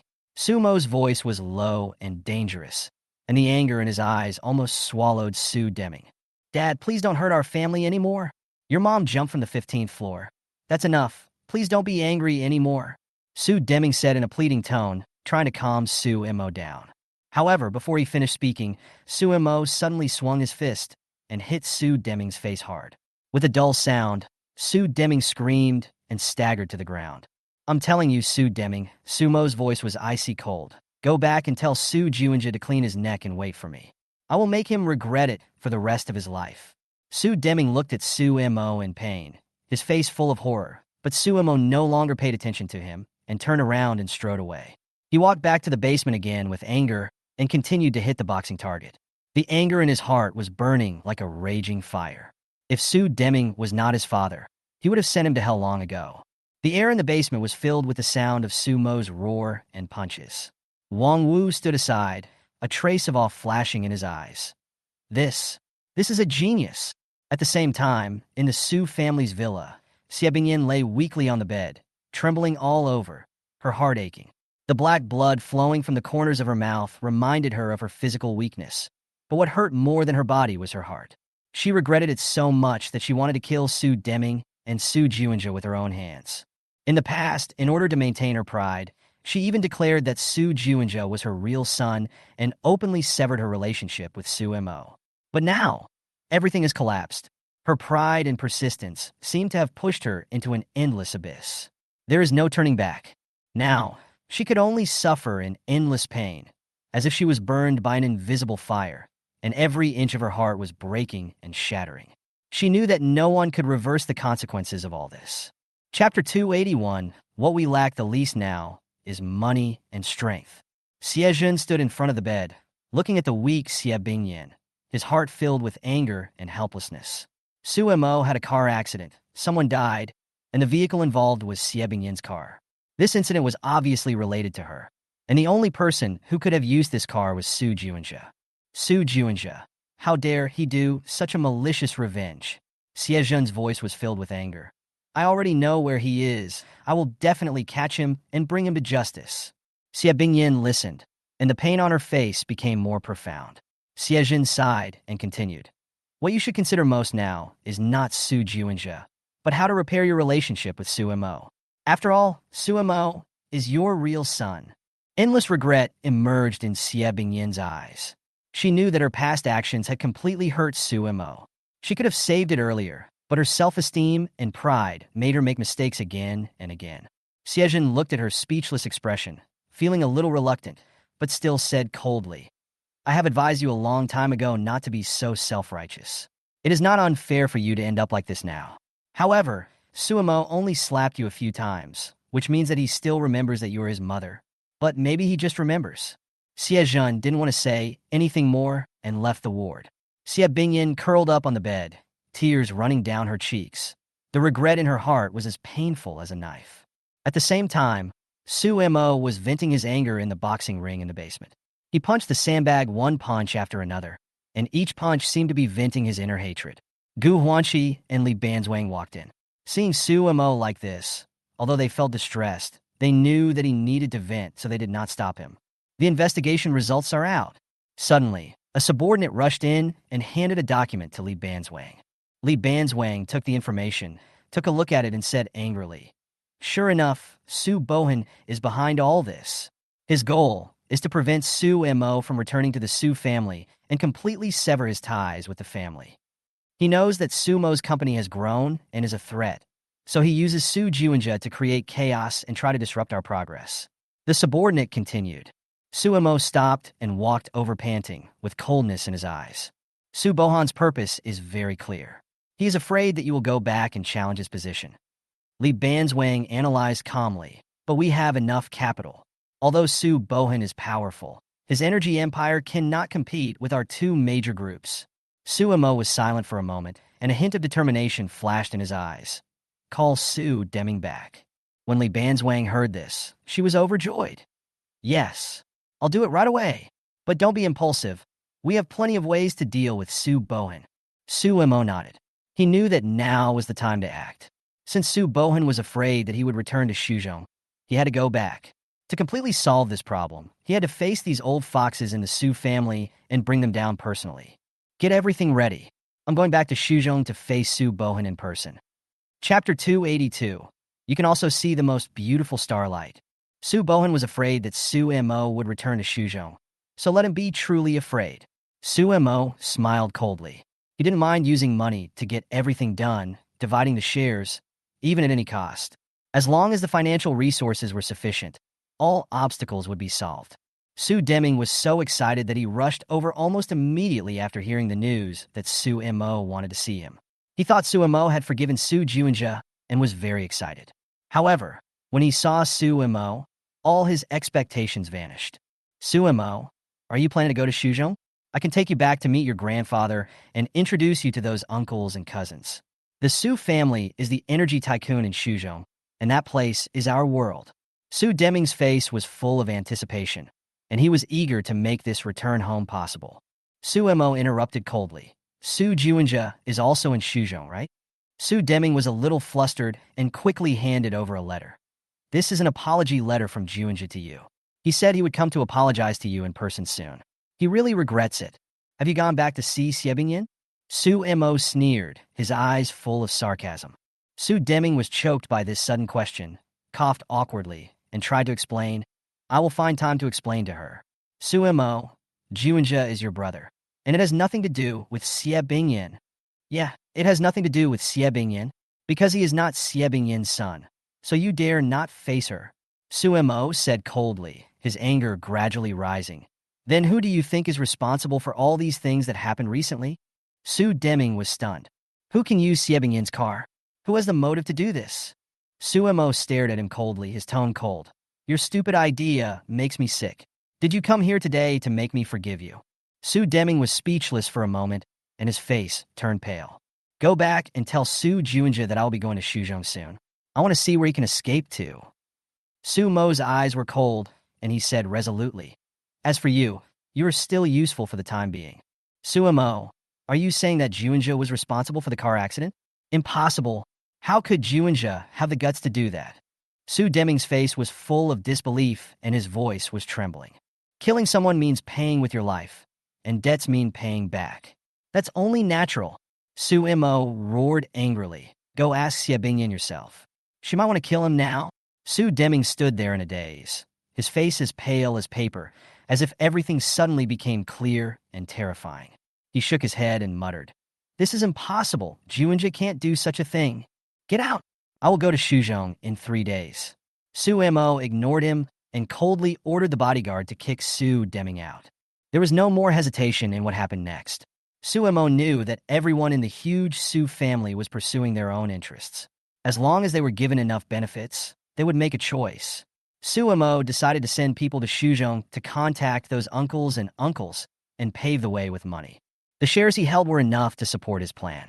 He knew that Su Bohan was afraid of him returning because he had the financial resources to overthrow the Su family. At the same time, Xiebingyan's heart seemed to be torn apart. When she looked at the document left by Su Mo, every word cut through her heart like a knife. My mother is like a star. She is the most beautiful person in the world. I have always wanted to see her and touch her face, but every time, I can only do it in my dreams. Xiebingyan held the document in her hands, tears dripping onto the paper. She was so heartbroken that she couldn't breathe. She had only cared about maintaining her so-called dignity, and even severed her relationship with Su Mo, pinning all her hopes on Su Juanja. Now, when she thinks back on it, every scene is like a needle piercing her heart. She recalled the years when Su Mo was often punished to stand at the dinner table and could not join in the fun with Su Juanja. Now, these memories have become the deepest pain in her heart. My child, I'm sorry for you. Xie Bingyan choked and repeated over and over again. The regret in her heart almost crushed her. At this moment, she finally realized that she had lost the most precious thing, Su Mo's love and trust. And these were things she could never get back in her lifetime. Chapter 283. He endured the pain that ordinary people could not bear. In fact, we all feel sorry for him. While Xie Bingyan was still struggling in pain on the bed, the door was gently pushed open, and Su Wanning walked slowly into the room with her big belly. She put down the things in her hands, sorted them out, and her voice was a little choked. Mom, you may not know that the day after Su Mo returned home, he saw the awards and photos on the wall. He thinks I'm the most amazing person in the world. Su Wanning sniffed and continued. He once told me that I am the best sister in the world. Su Wanning gently pulled Xie Bingyin's quilt, her eyes full of regret. Remember that time? I was too busy to eat and worked overtime every day. Su Mo quietly ran into the kitchen and made me a pot of porridge. I thought it was dirty, so I threw it away. Later I found out that it was the chicken he bought with the money he earned from his part-time job. I also casually threw the birthday present he bought for me into the trash. When he saw it, he secretly picked it up. Mom, we are all sorry for him. Xie Bingyin's body trembled slightly, and the pain in her heart overwhelmed her like a wave, making her almost unable to breathe. She bit the quilt tightly, trying not to cry out loud, but tears were already flowing down her cheeks. Su Wanning's voice continued to echo in the room. Shuhui didn't treat him well either. She once had him beaten and kicked out of school. In fact, from the day Su Mo came home, all of us abandoned him. Xie Bingyin's body twitched even more violently, and blood had seeped out of the quilt. Su Wanning looked at her mother's painful appearance, gently wiped away her tears, and continued, But Mom, now is not the time to be sad. Fortunately, Su Mo is still alive. Although Juinja has been planning to hurt him, we still have a chance to stop it all. Juinja wants to kill Su Mo. This sentence made Xie Bingyin stop twitching suddenly, as if the whole world froze at this moment. Yes, his poisoning was just the beginning. This car accident was obviously premeditated. He wanted Su Mo to break up with us completely. Mom, if you still want to save Su Mo, you must stand up. You can't go on like this. Su Wanning's tone became firm. No matter what, we have to protect Su Mo and can't let Juinja succeed. Xie Bingyin was shaking all over, but she couldn't hold it back any longer, and a choking sound came out of her throat. Su Wanning reached out and patted her back gently, and tears came out again. Mom, cry, don't hold it back. We are all sorry for him, but we still have a chance to make up for it. Xie Bingyin finally burst into tears, and her suppressed emotions completely burst out at this moment. Su Wanning was beside her, and her heart was also filled with pain and regret. If they had not treated Su Mo like that, perhaps everything would be different. At the same time, Su Mo was busy integrating the resources in his hands. He contacted the head of the investment company and began to sell off the hoarded properties to recover funds, and used various relationships to open up the way to Shuzhong. He once wanted to completely sever ties with the Su family, but now he has to go back and face the darkness of this family. Su Mo came to the hospital and stood beside the unconscious Tang Lei's bed. After a moment of silence, he said, This time when I go to Shuzhong, I will definitely avenge you. No matter who they are, I will bring back the murderer's head. Gu Huanqi and Li Banzwang nodded silently after hearing this. They knew that this action would be decisive. At this moment, the bodyguard hurried in, looking nervous. Boss, Xiejin just sent a message that he has caught Su Juinja. Instantly, the atmosphere in the room became tense. Su Mo's eyes were as cold as ice. Very good. Wait for him to bring the person back. Chapter 284. He is stepping into the abyss step by step. Inform Xiejin that there is no need to bring Su Juinja back to the capital. I will fly to Shuzhong tomorrow. Su Mo gave the order, terribly calm. On the other hand, Xiejin was busy arresting Su Juinja, mobilizing all his connections, and even rushing to Shuzhong in person to track him down. A few days later, the police finally locked down Su Juinja's whereabouts through the video footage along the way. This man wanted to escape to the plateau, but fortunately Xiejin intercepted him before he could successfully escape. The captured Su Juinja looked terrified. Facing Xiejin's questioning, he cried and explained, Second uncle, I really didn't premeditate to murder. It was Su Mo who framed me. He was setting the trap. Xiejin sneered. Do you think you can get away with this? The video and evidence all point to you. You have been praised as a well-behaved and sensible person since childhood, but I didn't expect you to be so cruel. Who gave you such courage? Second uncle, please let me go. I really didn't do it. It was my mother who wanted to kill me. Look at my abdomen. She stabbed me with a knife that day. Su Juinja cried even more miserably. Xiejin frowned, walked over and lifted up Su Juinja's clothes, and indeed saw an obvious wound. His expression became solemn, full of doubts. Xie Bingyin wants to kill you? This is impossible. Really? Second uncle, if you don't believe me, you can ask her. The car accident that day was also designed by her to frame me. She has always wanted me dead. Su Juinja continued to cry with tears in his eyes. Xiejin pondered for a moment and finally said, let's wait until Xie Bingyin and Su Mo come. If you are really innocent, I will save your life. But his heart was still full of doubts. On the other hand, after crying for several days, Xie Bingyin finally came to her senses and realized that her previous doting on Su Juinja was a mistake. She had held him in her hands and protected the child at all costs, but she didn't expect that he would turn out to be a murderer and repeatedly tried to kill Su Mo.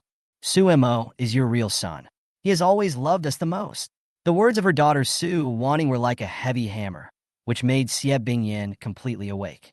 She resolutely booked a flight to Shuzhong with only one thought in her mind: to end Su Juinja's life with her own hands.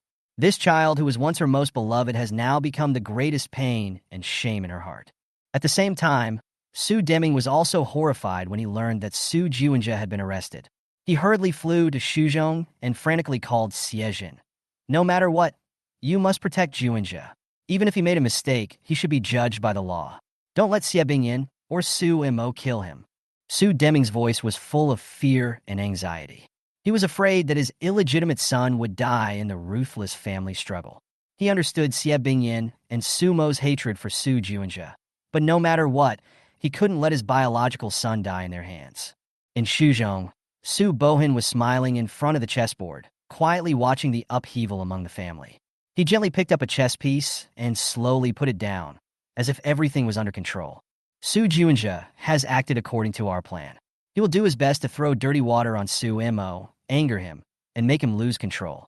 Su Bohan said lightly. Xie Bingyin must also be controlled. She cannot take action. Su Mo must take action. In this way, everything will be under our control. The situation was getting increasingly tense. Su Mo was being pushed into the abyss step by step. But on the chessboard, Su Bohan had already seen the dawn of victory. He smiled slightly. The game was going too perfectly, and the end was just around the corner. Chapter 2, 85 Su Deming. How can you be so shameless? Su Kong was more direct than Su Bohan. His plan was to kill Su Mo and put an end to it all. This prodigy, who returned from abroad, studied abroad for many years, and was full of arrogance after returning to China. He thought that people in China were fools who had never seen the world. He had lost to Su Wanting and Su Juinja that year, and he had always been dissatisfied in his heart. Later, when he heard about Su Mo's rise, he was even more jealous and crazy. He's just a country bumpkin from an orphanage, but he owns a company worth hundreds of billions. Su Kong couldn't accept this. Su Mo's achievements were something he couldn't achieve even after more than 20 years of hard work. What made him even more angry was that Su Mo was actually Su Deming's son. And in Su Kong's eyes, Su Deming was just an incompetent second uncle who could not be compared with his father Su Bohan at all. Su Kong thought that getting rid of Su Mo was the easiest solution. However, Su Bohan stopped him. The rules in China cannot be as arbitrary as those in foreign countries. Su Bohan warned, but Su Kong didn't agree. However, since the plan was set, Su Kong could only suppress his murderous intent and patiently wait for Su Mo's death. His calculations were very shrewd. Once Su Mo died, the shares would be inherited by Xie Bingyin or Su Deming, and Su Deming, a loser, didn't know how to run a business at all. With a little pressure, Su Deming would obediently transfer the shares to the Su family. At that time, the entire Su Mo's company would fall into their hands. He told Su Juinja about this plan. At first, Su Juinja was a little shocked, but in the end he was moved by the huge amount of money and the promise of becoming a shareholder of Pinduoduo Group and agreed to Su Kong's proposal. Meanwhile, Su Mo had not yet left for Shuzhou. They were busy dealing with the funeral of Tang Lei's wife and ensuring that the security of Tang Lei's ward was properly arranged. When everything was ready, Su Mo began to withdraw funds, selling a large amount of real estate, and quickly gathered 30 billion in cash reserves. Next, he planned to invest all these funds in Shuzhong and completely destroy Su Bohan's plan. Compared with Su Mo's preparations, Xie Bingyin and Su Wanting acted faster, and they flew to Shuzhong overnight. Su Deming also hurried to see Xiejun and desperately pleaded for Su Juanjia. Juanjia has already apologized. He knows he was wrong and wrote an apology letter to Su Mo. Su Mo is no longer angry. Su Deming said anxiously. Xiejun was furious and slapped Su Deming several times in a row. How dare you speak for Su Juanjia? Do you know what he did? You Su family must give us an explanation. I know I was wrong. I'm sorry to Xie Bingyin and the Xie family, but please don't hurt Juanjia. He is innocent. Xiejun sneered. Innocent? He hurt Su Mo, and now he knows how to feel sorry for his son? Don't you still have a son? Su Deming was speechless and could only bite the bullet and continue to beg for mercy. Juanjia really knows that he is wrong. We are willing to compensate. Compensation? Xiejun was furious. I have already notified Xie Bingyin and Su Mo. They will be here soon. Just wait. At this moment, the door was pushed open, and Su Wanting, Su Shuihui, Su Shuang, and Xie Bingyin walked in together. Xie Bingyin sat in a wheelchair with a gloomy face, and the air seemed to condense instantly. Where is Juanjia? Su Wanting asked coldly. Su Deming was panicking and pointed outside helplessly. He is still in the detention center. I can take you there tomorrow. Xie Bingyin, Juanjia has already apologized. Su Deming hurriedly took out a letter and handed it to her. This is the apology letter he wrote. He really knows he was wrong. Xie Bingyin took the letter and glanced at it with cold eyes. In an instant, the atmosphere in the whole room suddenly dropped to freezing point, as if even the air was frozen. Her eyes were filled with indifference and determination, without the slightest emotion. Chapter 286 Estimated Investment Amount 100 billion. Xie Bingyin hadn't seen Su Deming for a while. Ever since she committed suicide by jumping off a building, the two had no more contact. Now that they met again, new and old hatreds came flooding back to her mind. Without Su Deming, none of this would have happened. If Su Deming hadn't been so persistent, she wouldn't have entered into this painful marriage and wouldn't have made those irreparable mistakes. When Su Deming saw Xie Bingyin, he was filled with excitement and quickly explained. Xie Bingyin, you can't blame Juanjia. He knows nothing. Everything is... Before he could finish his words, Xie Bingyin suddenly picked up the glass vase on the table and smashed it hard on his head. Bang! The glass exploded. Blood immediately flowed from Su Deming's head, and screams echoed in the room. The scene was in chaos. Xie Bingyin was still not satisfied. Her tears were mixed with anger. She roared, grabbed a piece of broken glass, and stabbed it towards Su Deming's chest. Mom, what are you doing? Stop it. Su Wanting and Su Shuihui rushed forward and tried to stop her. Let me go. I want to kill him. Xie Bingyin struggled frantically, her eyes filled with monstrous hatred. Xiejun finally reacted and quickly grabbed Xie Bingyin. Xie Bingyin, calm down. Killing him won't solve the problem. He is still your husband. Let me go. I will make him pay for all this. Xie Bingyin screamed, fell off the wheelchair, and tried desperately to pounce on Su Deming. In the chaos, the broken glass in Xie Bingyin's hand still cut Su Deming's thigh. Blood splattered everywhere, and Su Deming wailed in pain. Mad. Xie Bingyin, you mad man? Seeing the blood flowing nonstop, Xiejun also shouted angrily.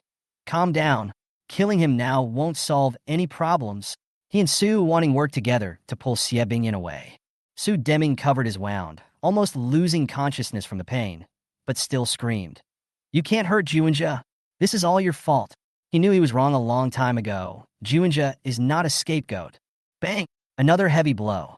Xie Bingyin grabbed the ashtray on the table and smashed it hard on Su Deming's chest. The anger that had been suppressed for a long time broke out completely. Xiejun was terrified and immediately ordered, Quick, send him to the hospital and stop the bleeding. We can't let them stay in the same room anymore. Su Wanting and Su Shuihui quickly pulled Xie Bingyin out of the room. Xie Bingyin was still furious. I will never let him go. Never. After being dragged out of the room, Xie Bingyin was still panting in the wheelchair, with uncontrollable hatred in her eyes.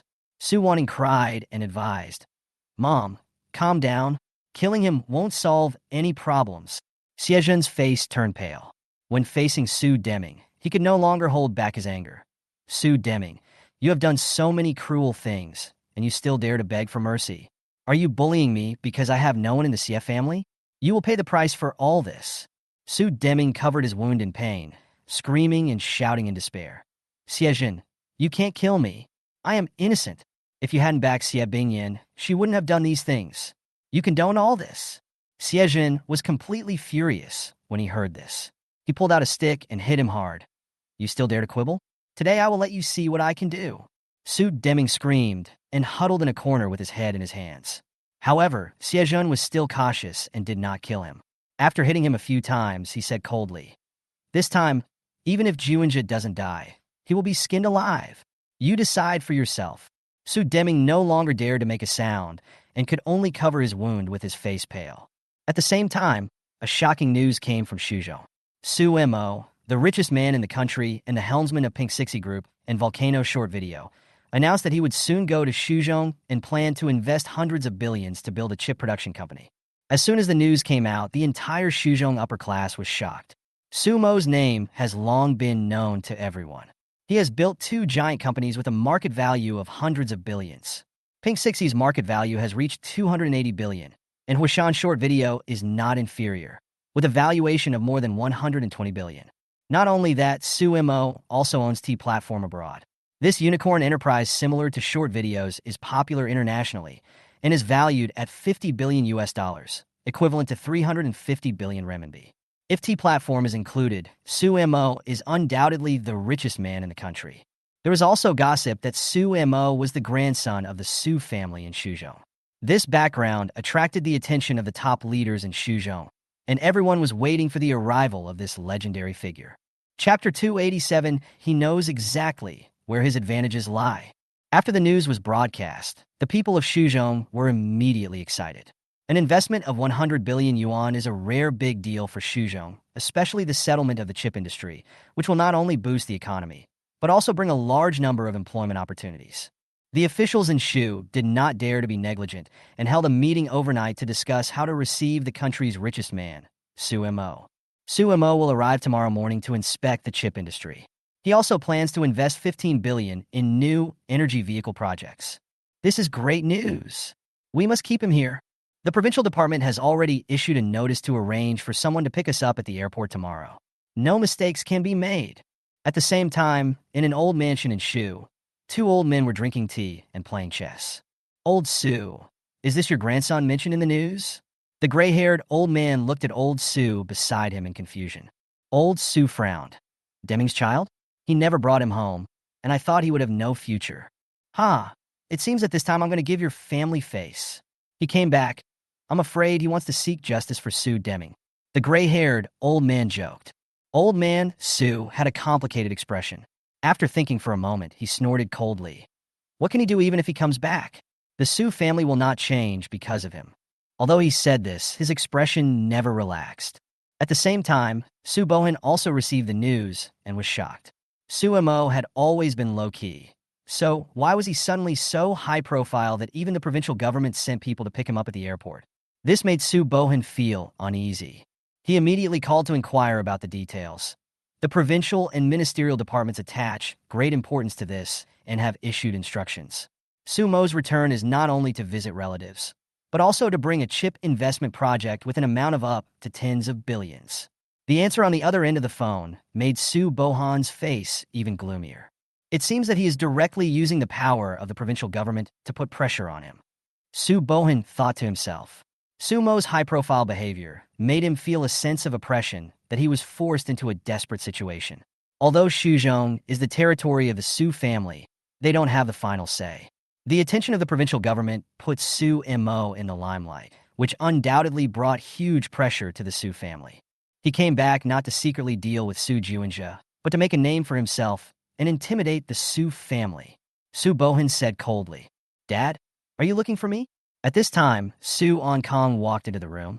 Tomorrow, Su Mo will return to Shuzhou. You go to pick him up at the airport at 11:30. People from the provincial and ministerial departments will also go. Su Bohan said calmly. Su Onkong was stunned for a moment. You want me to pick him up? This is not our plan. The plan has changed. He is coming back in a high profile not to hide anything, but to let everyone know. Don't you understand? He wants to show his strength to the other uncles in the family. If we don't show a welcoming gesture, others may stand on his side. Su Kong curled his lips and said disdainfully, "Why don't you just kill him directly? Why do you have to do so many tricks?" Su Bohan said with a serious face, "Don't underestimate him. Su Mo is already the richest man in the country, no longer an unknown person. We have to follow the rules and can't use your tricks anymore," he said in a stern tone. Su Kong reluctantly responded, "Okay, I'll go pick him up at the airport. I want to see how glorious he is." His heart was still filled with jealousy, and a hint of coldness flashed in his eyes. Chapter 288 Save My Eyes. On the other side, the layout had been completed, and Su Mo flew directly to Shu without hesitation. Before the incident, he also did a lot of research on Su Hongtai and knew most of what had happened in the Su family, including Su Deming's position in the Su family. With this first-hand material, subsequent processing will be easy. Since Su Bohan and Su Kong have decided to kill people, he will definitely not hold back and will kill them this time. Xie Bingyan wanted to go see Su Juinja, but Xiejin wouldn't let her go for the time being, saying she should wait until Su Mo came. Around 12 o'clock noon, Su Mo will arrive in Shuzhou. It seems that he came here in a very high-profile manner this time, and he was also discussing some investment. I'm afraid he needs to meet some people, and he might not arrive until the afternoon. If Su Mo doesn't come, then the problem will be difficult to solve, and Xiejin can only suppress it temporarily. Although Xiejin has connections with the Shuzhou police, after all, he is not a native of Shuzhou. If he comes here, he needs to ask for permission before doing anything. After Su Deming was beaten, he was bandaged. For Su Deming, Xie Bingyan was cruel and ruthless, and he didn't know what she would do to Su Juinja. He thought about it, picked up a piece of glass from the ground, and wrapped it with a rag to protect himself. Human life is at stake. He doesn't want anyone to die. Sumo's attitude towards them has always been very bad. While waiting, Su Deming returned to the hotel and turned on the TV. At this time, he was surprised when he saw the news reported above. A direct investment of 100 billion in the chip industry. What is Su Mo doing? Su Deming was a little confused, but after thinking about it, he instantly became excited. "I'm so proud. I'm finally proud. That's right. That's the way it should be. Let everyone know you exist." These years, Su Deming has been in a very miserable state. He was driven out of Shuzhou and exiled to develop in other places. Although he has Fengxiang jewelry in his hands, he still feels very aggrieved. Xie Bingyan had always been strict with him and looked down upon him, and whenever she saw him, she would make sarcastic remarks. It was almost the same when he returned to the Su family. No one took him seriously. Now Su Mo suddenly returned in a high-profile manner, which directly caused shock among the entire Shuzhou high-level officials. Su Deming was naturally very happy. Now, I'm afraid everyone will have to pay attention. Yes, everyone, including the Su family. Su Deming felt elated, and the depression that had accumulated in his heart over the past few days was somewhat dispelled. However, he quickly thought of Su Juinja. It would be great if Su Juinja could be well and continue to be excellent. I will never let Su Mo do anything wrong. Absolutely not. Murder is against the law. Su Deming made up his mind that no matter what happened, he must stop Su Mo from killing Su Juinja. Su Mo, Gu Huanqi, and the other two soon landed in Shu. Very lively. There was a welcoming atmosphere everywhere. A person in charge named Zhang Aimin came over to greet him and shook hands with him. This person had a high rank and was among the top 5 in Shu. He could make most of the decisions. He is the main person in charge of development planning and attaches great importance to investment. He tried to find out Su Mo's investment intentions through indirect means. Su Mo naturally did not hide this from him. They did have 100 billion yuan in funds ready to make plans. In addition, their group had already started manufacturing cars. When the person in charge, Zhang Aimin, heard this, he was extremely excited and said that Su Mo had already arranged the best hotel for him and invited him to check in and discuss the matter in detail. But Su Mo declined. For him, the most important thing was not to meet with them to discuss in detail, but to deal with Su Juinja's matter first. When Zhang Aimin heard this, he naturally did not refuse him. He made an appointment with him to discuss the matter and then let him go. I also met another person. If nothing unexpected happens, his name should be Su Kong. He has a PhD degree and has been developing abroad. He is ruthless and quite powerful. He brought a few people over, holding flowers and banners, and gave a warm welcome, saying that he would invite Su Mo to the Su family first. I really didn't expect that Uncle Su Deming would actually train such a person as my cousin. It's really cause for celebration. The uncles in the family are already waiting. They are all inviting cousin Su Mo to come over. Su Kong spoke half-heartedly, with a grin and a hint of cunning in his eyes. Su Mo knew what kind of person he was, so he naturally wouldn't give him face. Cousin Su Kong, you have been abroad for so many years, but you don't seem to have made any name for yourself. Have you always been a waste? Su Kong was stunned. You! I will go to the Su family, but not now. I have things to deal with now. Su Mo stared at him coldly. However, if the Su family sends someone to pick me up, please send someone capable, and don't send a useless rubbish so as not to dirty my eyes and ruin my mood. Su Kong obviously didn't expect Su Mo to scold him in such an occasion. He and Su Mo had hardly met each other many times, so how could he have any expectations? When I hear it now, I almost explode with anger. Cousin Su Kong, you won't be angry if I say this, right? Seeing that he was about to lose his temper, Su Mo stared at him and continued speaking. Su Kong gritted his teeth instantly, feeling bullied. If it was any other time, he would probably have lost his temper. But now there are people everywhere, including provincial and ministerial leaders, so he can only hold back his anger. He said coldly, Of course I won't be angry, but cousin Su Mo, who do you think is qualified to come and pick you up in the Su family? That depends on you. I think anyone is more suitable than an incompetent waste, Su Mo said calmly. You have studied abroad for so many years and have achieved nothing. You have not learned any good things, but you have learned a lot of bad habits. Such a waste has no right to live in this world. Su Kong was furious and clenched his fist violently. Cousin Su Kong, are you angry? No way. Not really. Su Mo stared at him with a provocative look. Su Kong gritted his teeth, but he still endured it with a strong viciousness in his eyes. No, of course I won't. Cousin Su Mo, please. Seeing that he could endure it, Su Mo sneered in his heart. This person is quite good at forbearance, just like Su Juinja. Su Mo was still thinking that if he couldn't bear it and got angry on the spot, everything would be easy. As long as he dared to lose his temper, Su Mo would skin him on the spot, and it would be justified, and all the leaders in Shu would stand on his side. Su Kong was obviously not a fool. He knew the situation was not suitable, but he still endured it. Su Mo ignored him and turned away. Just because we fail to kill him this time doesn't mean we can't kill him next time. As long as we are in Shu, there will be plenty of opportunities. He will definitely make Su Bohan regret his whole life. After bidding farewell to Zhang Aimin and other leaders, and agreeing on a time for discussion and projects to be inspected, Su Mo went to the place arranged by Xiejin, intending to resolve Su Juinja's issue first. He had to make sure that Su Juinja would never come out of prison. In addition, he had to make sure that Xie Bingyin or Su Deming would kill him. If he can't kill him, Su Mo will need to kill him from another direction. At this point, he absolutely does not want this person to continue living. Chapter 289. Go to hell and repent. The other side. Xiejin's attitude was very clear. He just didn't want anyone to die. So he still kept Su Juinja in the police station, and he wanted to solve Su Juinja's problem through legal means. However, this police station doesn't seem to listen to Xiejin. At least if his people want to intervene, it will take some effort. Of course, since Su Juinja committed the crime in Beijing, according to the procedure, he had to be transported to Beijing for processing. Now being asked to handle it in Shuzhou, Xiejin was unable to prevent some things from happening. For example, he took Xie Bingyin to the police station today, and the police station required security checks before entering to prevent any accidents. As a result, after Su Deming passed through, he did not need to go through security check. Needless to say, when Su Mo came in from the door, the people in the detention center didn't even look at him and let him in. Of course, this is just a small matter.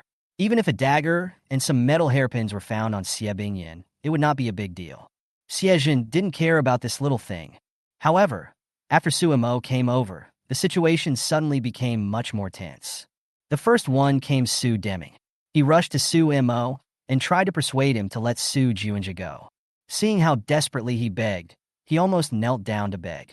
Su Mo looked at him coldly and didn't answer, as if he was too lazy to talk to him. Seeing this, Xiejin could only go over and say, Su Mo, when you go in to see him, don't be impulsive. I will handle the matter, and I promise to give you justice.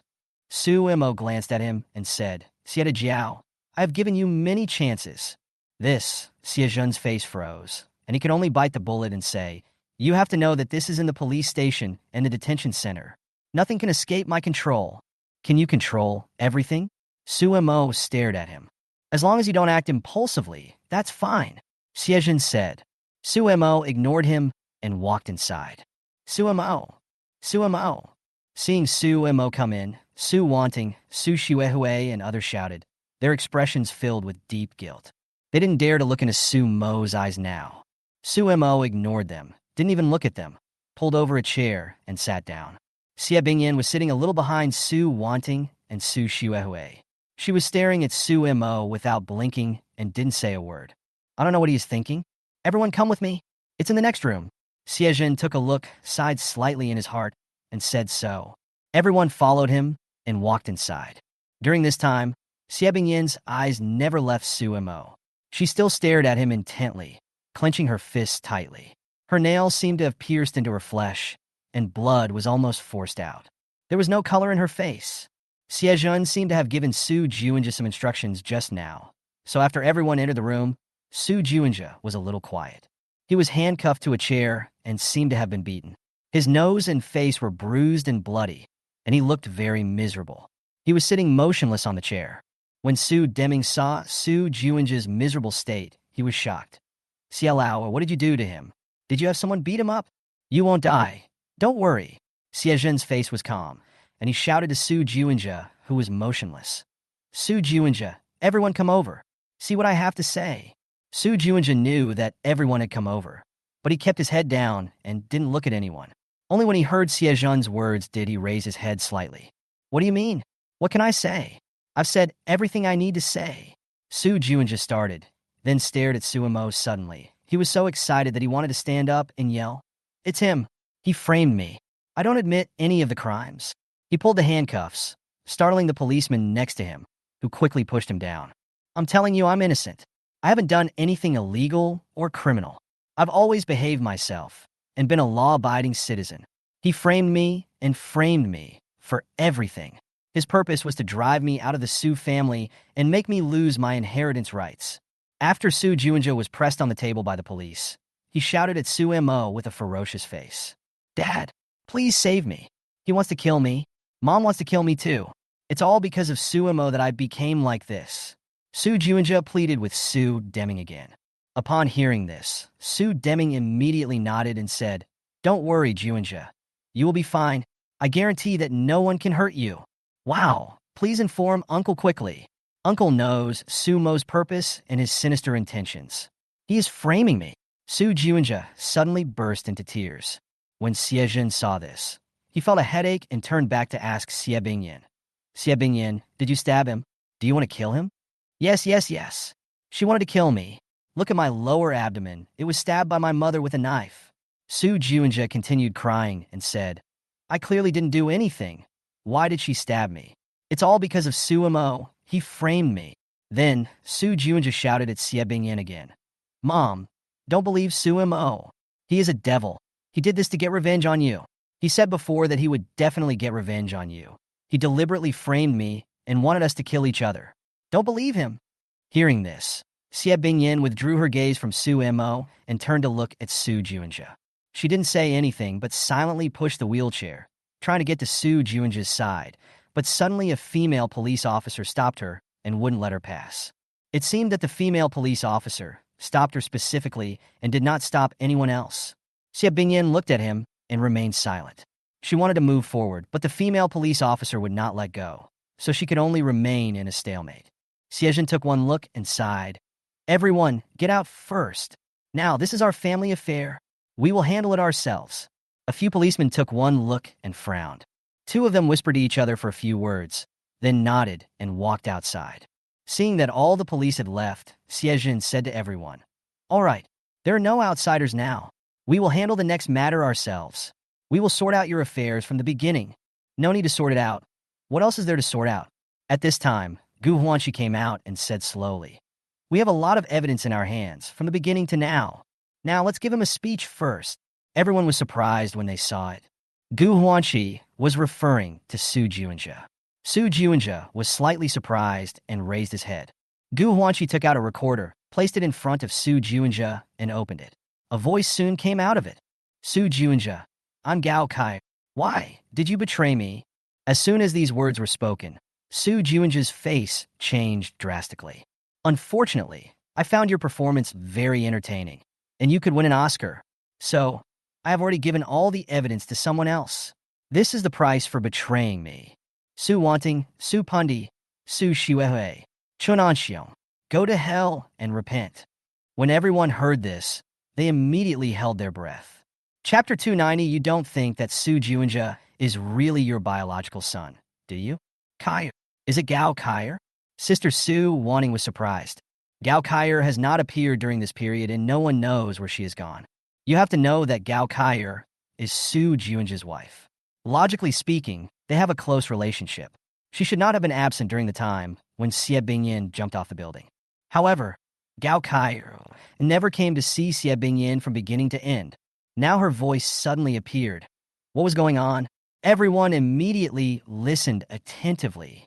First of all, Su Shuehui. The one who should be mentioned the most is Su Shuehui, you in Chenanxiu. Don't let it go. It's fake. It's fake. When Su Juanja heard that Gao Kaier wanted to continue talking, he shouted angrily, this is framing me. Kaier has been coerced by them. Suemo, what did you do to Kaier? Woo, Dad. He has used all means to frame me. He wants our family to be destroyed. After hearing this, Su Deming was a little surprised.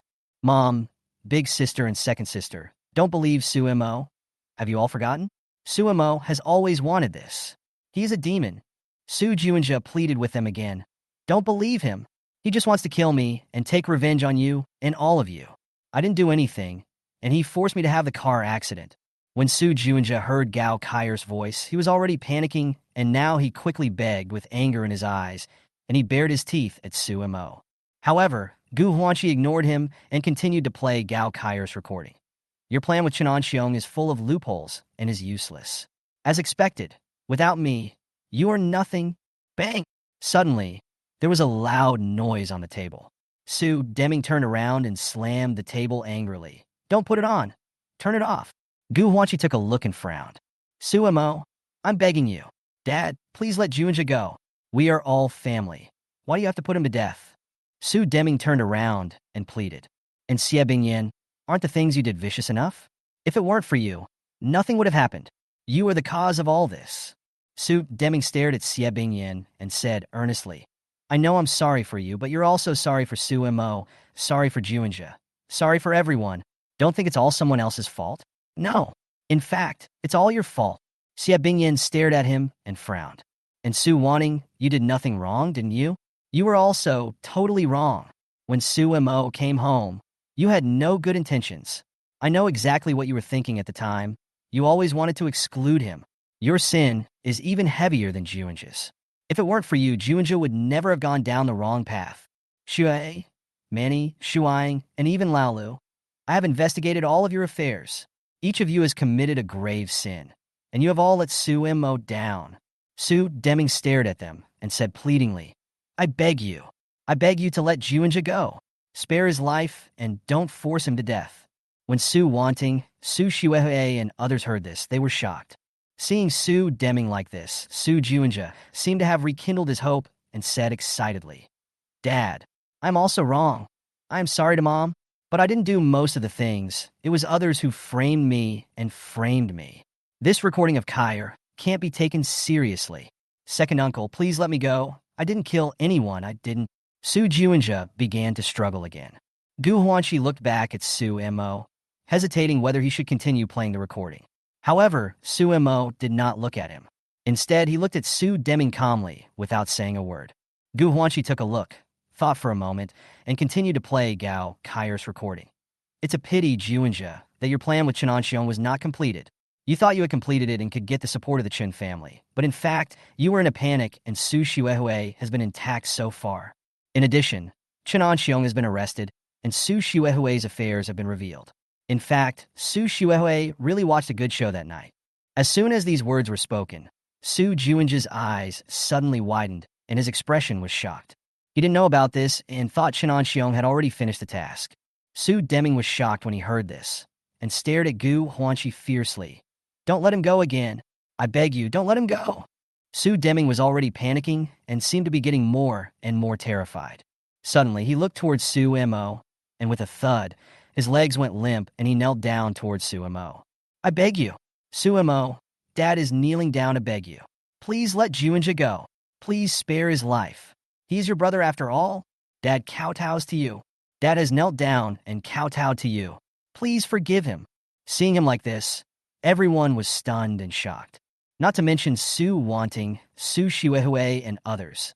Even Su Juinja was a little surprised, as if he had not expected Su Deming to do this for him. Only Su Mo was relatively calm. He still looked at him calmly, without saying a word. Dad kowtows and begs you. Dad knows he is sorry for you, but you can't kill your brother. Dad begs you to spare him. Woo-woo, Su Mo, Dad begs you. Su Deming really knelt on the ground and kowtowed and begged for mercy. Seeing Su Mo didn't react, he turned to Xie Bingyin again. Xie Bingyin, I beg you, please let Juinja go. You raised him, and he has been very filial to you since he was a child. No matter what happens, you can't kill him. Wanting, Shuehui, I know he has let you down. He may have been possessed by evil spirits and done something wrong. But he is your brother after all, and he is our family after all. We must be good to each other as a family, and we must not kill each other. Dad kneels down to beg you. Dad kowtows to you. Xie Jun, Su Wanting, and others obviously did not expect Su Deming to go to this extent. For Su Juinja, he had almost resorted to any means and had no dignity at all. When Su Wanting, Su Shuehui, and others saw it, they quickly covered their mouths and moved away slightly. Seeing this, Su Deming turned back to Xie Bingyin and said, Xie Bingyin, I know I've let you down. All these years, it's all my fault. I'm the one who let you down. But Juinja didn't make too many mistakes. He still has a chance to correct himself. I beg you to let him go. I kowtow to you. Xie Bingyin looked at him kneeling on the ground, kowtowed continuously. It seemed that his forehead was broken and stained with blood, and she couldn't help but be moved. Back then, Su Deming also knelt in front of her like this. The difference was that he begged her to marry him, but today, for the sake of his child, he still knelt in front of her. Xie Bingyin didn't say anything. She suddenly turned her head and looked at Su Mo, only to see that Su Mo was still calm. Su Mo looked at Su Deming begging desperately, without showing any emotion on his face. Su Mo, Dad, kneel down. Beg me? Su Mo suddenly spoke. Yes, Dad. I beg you. Dad kneels down and begs you to let me go. Su Mo suddenly laughed, took a step forward, and asked Gu Huanqi to put away the recorder. Funny. So fucking funny. Su Deming, you beg me? You kneel down and beg me? By the end, he was gritting his teeth.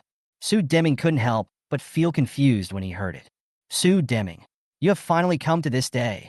I've been waiting for this day to come. Su Mo's eyes were like spitting fire. Please beg. Keep begging. Beg everyone. Beg Xie Bingyin. Come on, keep kowtow and beg her to let your son go. Keep begging me. Beg me on your knees. I want to see how many people you can beg to protect him. How many times can you kowtow? When Su Deming heard this, he was shocked. There's nothing funnier than this. Haha, it's so fucking funny. Su Mo suddenly burst into laughter, his expression full of madness and ridicule. Xie Jin heard. Su Mo, shut up. Su Mo suddenly stopped laughing and yelled at Xie Jin. Xie Lao Air, if you weren't here, things would be much easier to handle. You should never, ever interfere in Xie Bingyin's affairs. And Su Deming. He stared at Su Deming, who was kneeling on the ground, gritting his teeth. Su Deming, you don't think that Su Juinja is really your biological son, do you? You don't think Su Juinja is really a descendant of the Su family, do you? That model named Huang Qiuling. Do you know how much she hates you? Do you know how much she has done in this? Ha ha ha. Keep kneeling down and begging me. Kowtow. Su Deming, keep kowtow? I'm watching. Su Mo's expression became even crazier. It feels so good. It feels so damn good. Chapter 291, I just want him to kill you. What? When everyone heard this, they were shocked. I knew from the beginning what kind of bastard you are. Su Deming. I knew it from the beginning. Come on, I'm sitting right here. Get down on your knees and save me. Come on, keep begging. I tell you, Su Juinja must die today. Even gods can't save him. Everyone was surprised to see Su Mo like this. Xie Jin hurriedly asked, Su Mo, what did you just say? Junja is not his. Su Deming, I regret not seeing you clearly before I was 18. Fortunately, I saw you clearly after I was 18, when I was lying in the hospital with no one around me. I already knew exactly what kind of shit you were. You want me to forgive him? Are you worthy? Suemo took a step forward and stared at Su Deming, his eyes filled with hatred. Don't talk about Su Juinja. If you can die, then die away. Don't say that you broke your head today. Even if you twist your head off, you can't save him. Gu Huanqi also spoke up after hearing this.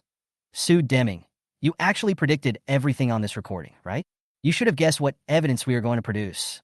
But Gu Huanqi's face was full of sternness. But you made a wrong move.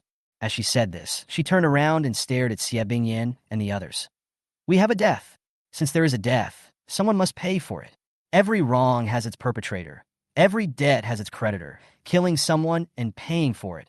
Every debt must be paid. It is only natural. Su Wanting, Su Shuehui, and others were stunned. Come on, Su Deming, keep kowtow out of me. I'm sitting right here. Su Mo pulled a chair over and sat down. Keep kowtow. Let me see if you can twist your head off for me. Let me see how far you can go.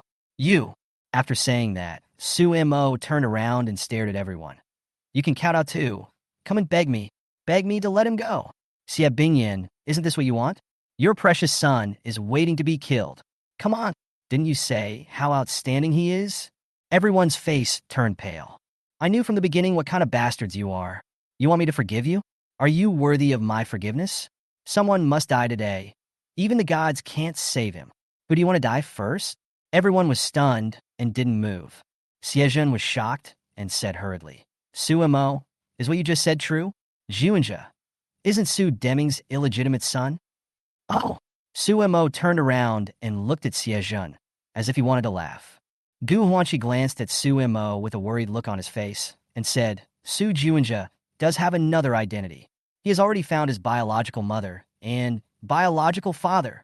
In an instant, everyone's face changed drastically.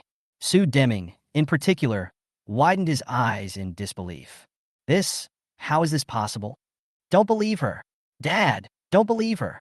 What she said is false. She is framing me. Dad, I am your son. Su Juinja seemed to panic when he heard it, because he knew that in this situation, only Su Deming was willing to protect him. Once Su Deming no longer protected him, he would be in great danger. Dad, he's crazy. He's crazy. He's gone completely crazy in order to take revenge on our family.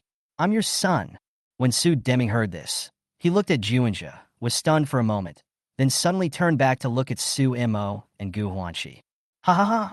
Su Mo suddenly laughed out loud. Excellent. Come on, very exciting.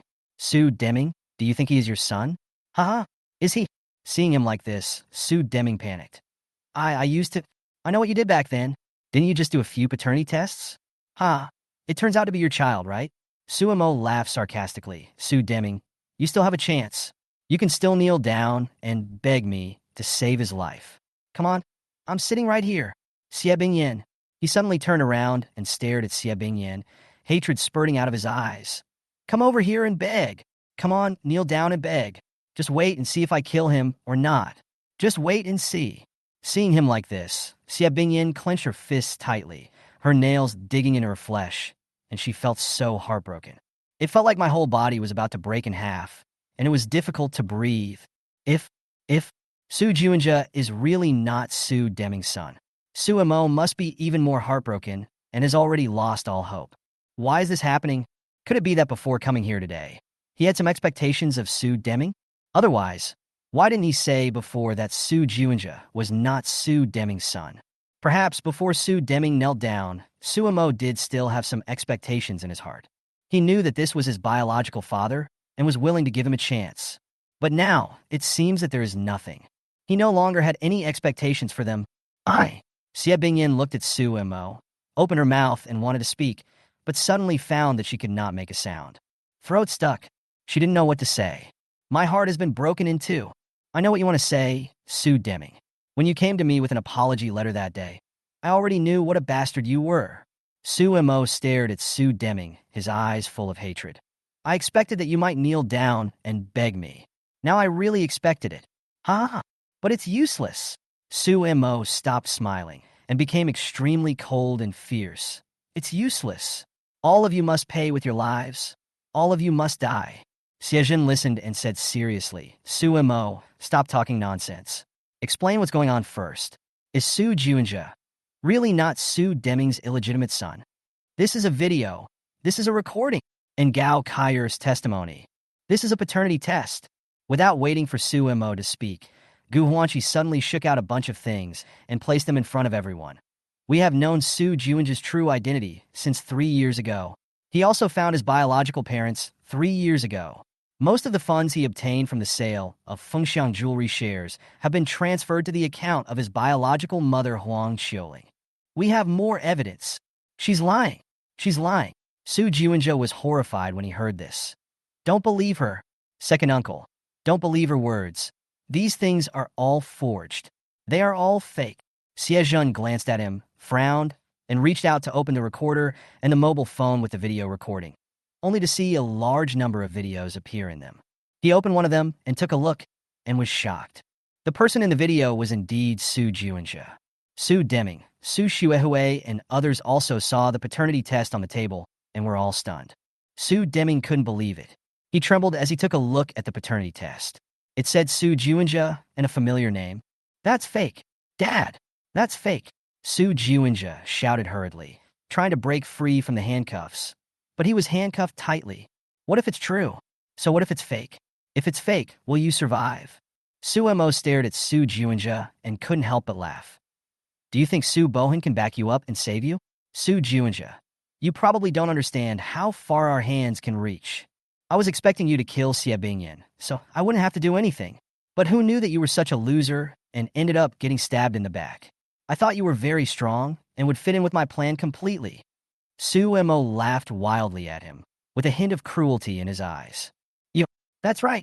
What I want most is for you to kill Xie Bingyan. But you didn't. Tell me, should you die? Should you die?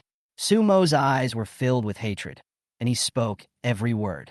When everyone heard this, they immediately covered their mouths. When Xie Bingyan had a car accident, everyone guessed that it might be Su Mo's fault, but Su Mo did not admit it, so everyone was reluctant to blame him. But now Su Mo actually admitted it. For a moment, Xie Bingyan's whole body shook violently, and she stared at Su Mo. Why are you looking at me? Su Mo turned around and stared at Xie Bingyan, laughing wildly. That's right. I want him to kill you. This is the result you want. It's also the result I want most. He should also kill you. Even if I go to hell today, I will drag you down with me. Each of you. No one can escape. Chapter 292, Killing. There are plenty of rich people. When Siejin heard Su Mo say this, his whole body shook violently, and he felt that Su Mo was almost driven crazy. Very serious face. Originally, Siejin thought that Su Mo was a self-made billionaire with hundreds of billions of dollars in power. So why would he be like this? He has money, power, and support from others, so it is impossible for him to go to extremes. However, Su Deming's kneeling at this moment completely aroused Su Mo's anger, and he wanted to destroy everything. Siejin suddenly felt terrified. The anger of a billionaire was no joke. He quickly turned around and stared at Su Junja, shouting, Junja, the evidence and testimony are all here, as well as your video recording. Why don't you plead guilty? You colluded with Chen Anxiong and did what to your second sister? Betrayed her? Gained Chen Anxiong's support. Siejun had already read most of the evidence, including the paternity test report. In the matter of the fourth child, Su Pundi, did you also get involved? Su Junja turned around and was suddenly a little panicked. You still dare to quibble? How do you quibble? Siejun stared at him intently, knowing that this problem had to be solved as soon as possible. Otherwise, the situation would get worse. Second uncle, didn't you hear what he said? He's crazy. He was the one who wanted to do this. I didn't. Su Junja wanted to say more. You didn't? Then what about these video recordings? What about your discussion with Chen Anxiong? In this paternity test report? Gao Kaier's testimony. Siejun stared at Su Junja. You said you didn't do anything? What about poisoning? Su Junja was surprised, but wanted to continue speaking. But Siejun stopped him and said angrily, You don't have to say it. These evidences can all be used as your testimony. Su Junja, the Su family treats you well. When Su Junja heard this, he stared at everyone with a gloomy expression. He knew he might not be able to escape. He remembered Su Bohan's plan and the instructions Su Bohan had given him. Their purpose was to trick Su Mo into committing a crime. send Su Mo to jail, and divide up the assets of the $2 trillion groups. As long as Su Mo can get in, he may never get out for the rest of his life. By then, both Pink 6E and Volcano Short Video Group buying will fall into their hands. Even if he couldn't get these $2 trillion groups, Su Juinja wanted Su Mo to be able to get in. Because for him, he has almost always lived in Su Mo's shadow for the past 7 or 8 years, which has become unbearable. And Gao Kair's betrayal and infidelity made him hate Su Mo to the core. Thinking of this, Su Juinja stared at Su Mo and suddenly laughed. Kill me? Su Mo, do you dare to kill me? Have you forgotten where this is? This is the police station. He immediately laughed at me. You've said so much, so long-winded. Come here. I'm right here. I'm handcuffed. Let me see how you kill me. Su Mo, I'm telling you, I'm not afraid of you today. I'm not afraid of anyone. Su Mo suddenly turned his head and stared at him. The others immediately looked up. Most of the faults are not mine, but I don't want to poison you. You are an orphan. Why did you return to the Su family? Why are you fighting with me? You are not worthy of fighting with me. It's just a pity that Su Manny gave me so little medicine that I couldn't poison you to death completely. There was a strong malice in Su Juinja's eyes. Yes, what he said is true. I do have other parents, but isn't this something you have already expected? Didn't you already know that I was adopted? What does it matter whether Su Deming is there or not? All of this happened because of you. Su Juinja's face was full of resentment, and he seemed to want to vent the grievances in his heart and didn't want to continue pretending. He stared at Su Deming, Xie Bingyan, and others and said, You shouldn't have brought him home. He should be an orphan and will always be an orphan. As long as he doesn't go home, nothing will happen. You and I will be fine. I won't worry about inheritance and property distribution. It's you who compare me with him. I don't want to live in his shadow. And you, Su Juinja said to Xie Bingyan, I am not your tool to take revenge on Su Deming. I am a living person. You want to kill me? I know you want to kill me. Ha! He also laughed wildly, then turned and stared at Su Mo. Su Mo, aren't you crazy? Aren't you going crazy? Come on, kill me. I want to see today if you dare to kill me. If you don't dare to kill me, you are a waste. When Su Mo heard this, he rushed over and punched him hard. Su Mo. Xiejin was shocked and hurriedly stopped him, shouting, Calm down first. Su Mo looked back at Xiejin. How could he remain calm? He punched Xiejin in the face. Su Mo? At this time, Gu Huanqi also reached out and held his hand. This is in the police station, not anywhere else. The reason why Shi and Li Banzwang had to come here was because they were afraid that Su Mo would lose his composure. I'm afraid no one would be able to endure such a thing. So, now Shi and Li Banzwang hurried to protect him. Don't be impulsive. Don't be impulsive. Calm down first, Gu Huanqi shouted. Su Juinja seemed even more proud when he saw Su Mo being caught and continued to shout and laugh wildly. Ha ha, this is ridiculous. You are so incompetent. Su Mo, look, no matter how furious you are, you can't hurt me at all. You can't hurt me. Come on, I'm sitting here. I'm telling you, I did betray Su Xuehui. Chen Anxiong likes her very much and wants to possess her. Chen Anxiong told me that as long as I give Su Xuehui to him, he will support me. Chen Anxiong went over. Ha ha, but what can you do to me? At most I will be sentenced to 3 to 5 years in prison. When I get out, I will still be in great glory. But you, Su Mo, you may die. You will definitely die. You can't do anything. Even if you are richer than me, so what? There are so many rich people. You will never, ever. Puff! Suddenly, there was a crisp sound, and something pierced Su Juinja's body. The scene suddenly became quiet. Su Juinja was stunned for a moment, then quickly lowered his head and saw Su Deming's face. Su Deming was seen holding a piece of glass wrapped in a tissue in his hand, and the glass fragments had already pierced into his chest. Su Deming seemed to see him looking at him, and a trace of panic suddenly appeared in his expression. He let out a cry, as if realizing what he had done, and stepped back violently. Su Juinja suddenly felt pain. You, Su Deming. He didn't seem to expect Su Deming to attack him. Su Deming has always been fond of him and has always stood on his side. Even now, Su Deming still knelt down and begged Su Mo and others to let him go. However, the glass was stuck in his chest and blood was forced out. Su Deming seemed to suddenly realize what he had done. His face was filled with fear and turned pale. Dad, what are you doing? Su Juinja stared at Su Deming in disbelief. You are not my son. You are not my son. Su Deming spoke quickly. I know. I already know everything. Jiunja, don't be afraid. At this time, Xie Bingyin suddenly stepped forward and came to Su Jiunja's side. She seemed to have glanced at Su Deming just now, her face still full of disgust. But now, as she stared at him, for some reason, a trace of kindness suddenly appeared on her face. Jiunja, what's wrong with you? Are you bleeding? Su Jiunja was still handcuffed. Seeing Xie Bingyin staring at the blood on his chest, he felt a chill down his spine in an instant. Su Deming did not hurt his heart, but Xie Bingyin came over, suddenly pulled out the glass fragment, and stabbed it into his chest. Jiunja is bleeding. All the hair on Su Jiunja's body stood up. You lunatic. What did you do? Chapter 293 Mommy, love you. The glass was very sharp. It pierced Su Jiunja's chest and also cut Xie Bingyin's hand. Blood spurted out, instantly dyeing the ground red.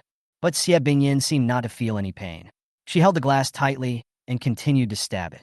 Su Jiunja was in great pain and struggled frantically, but his hands were still handcuffed and he couldn't break free.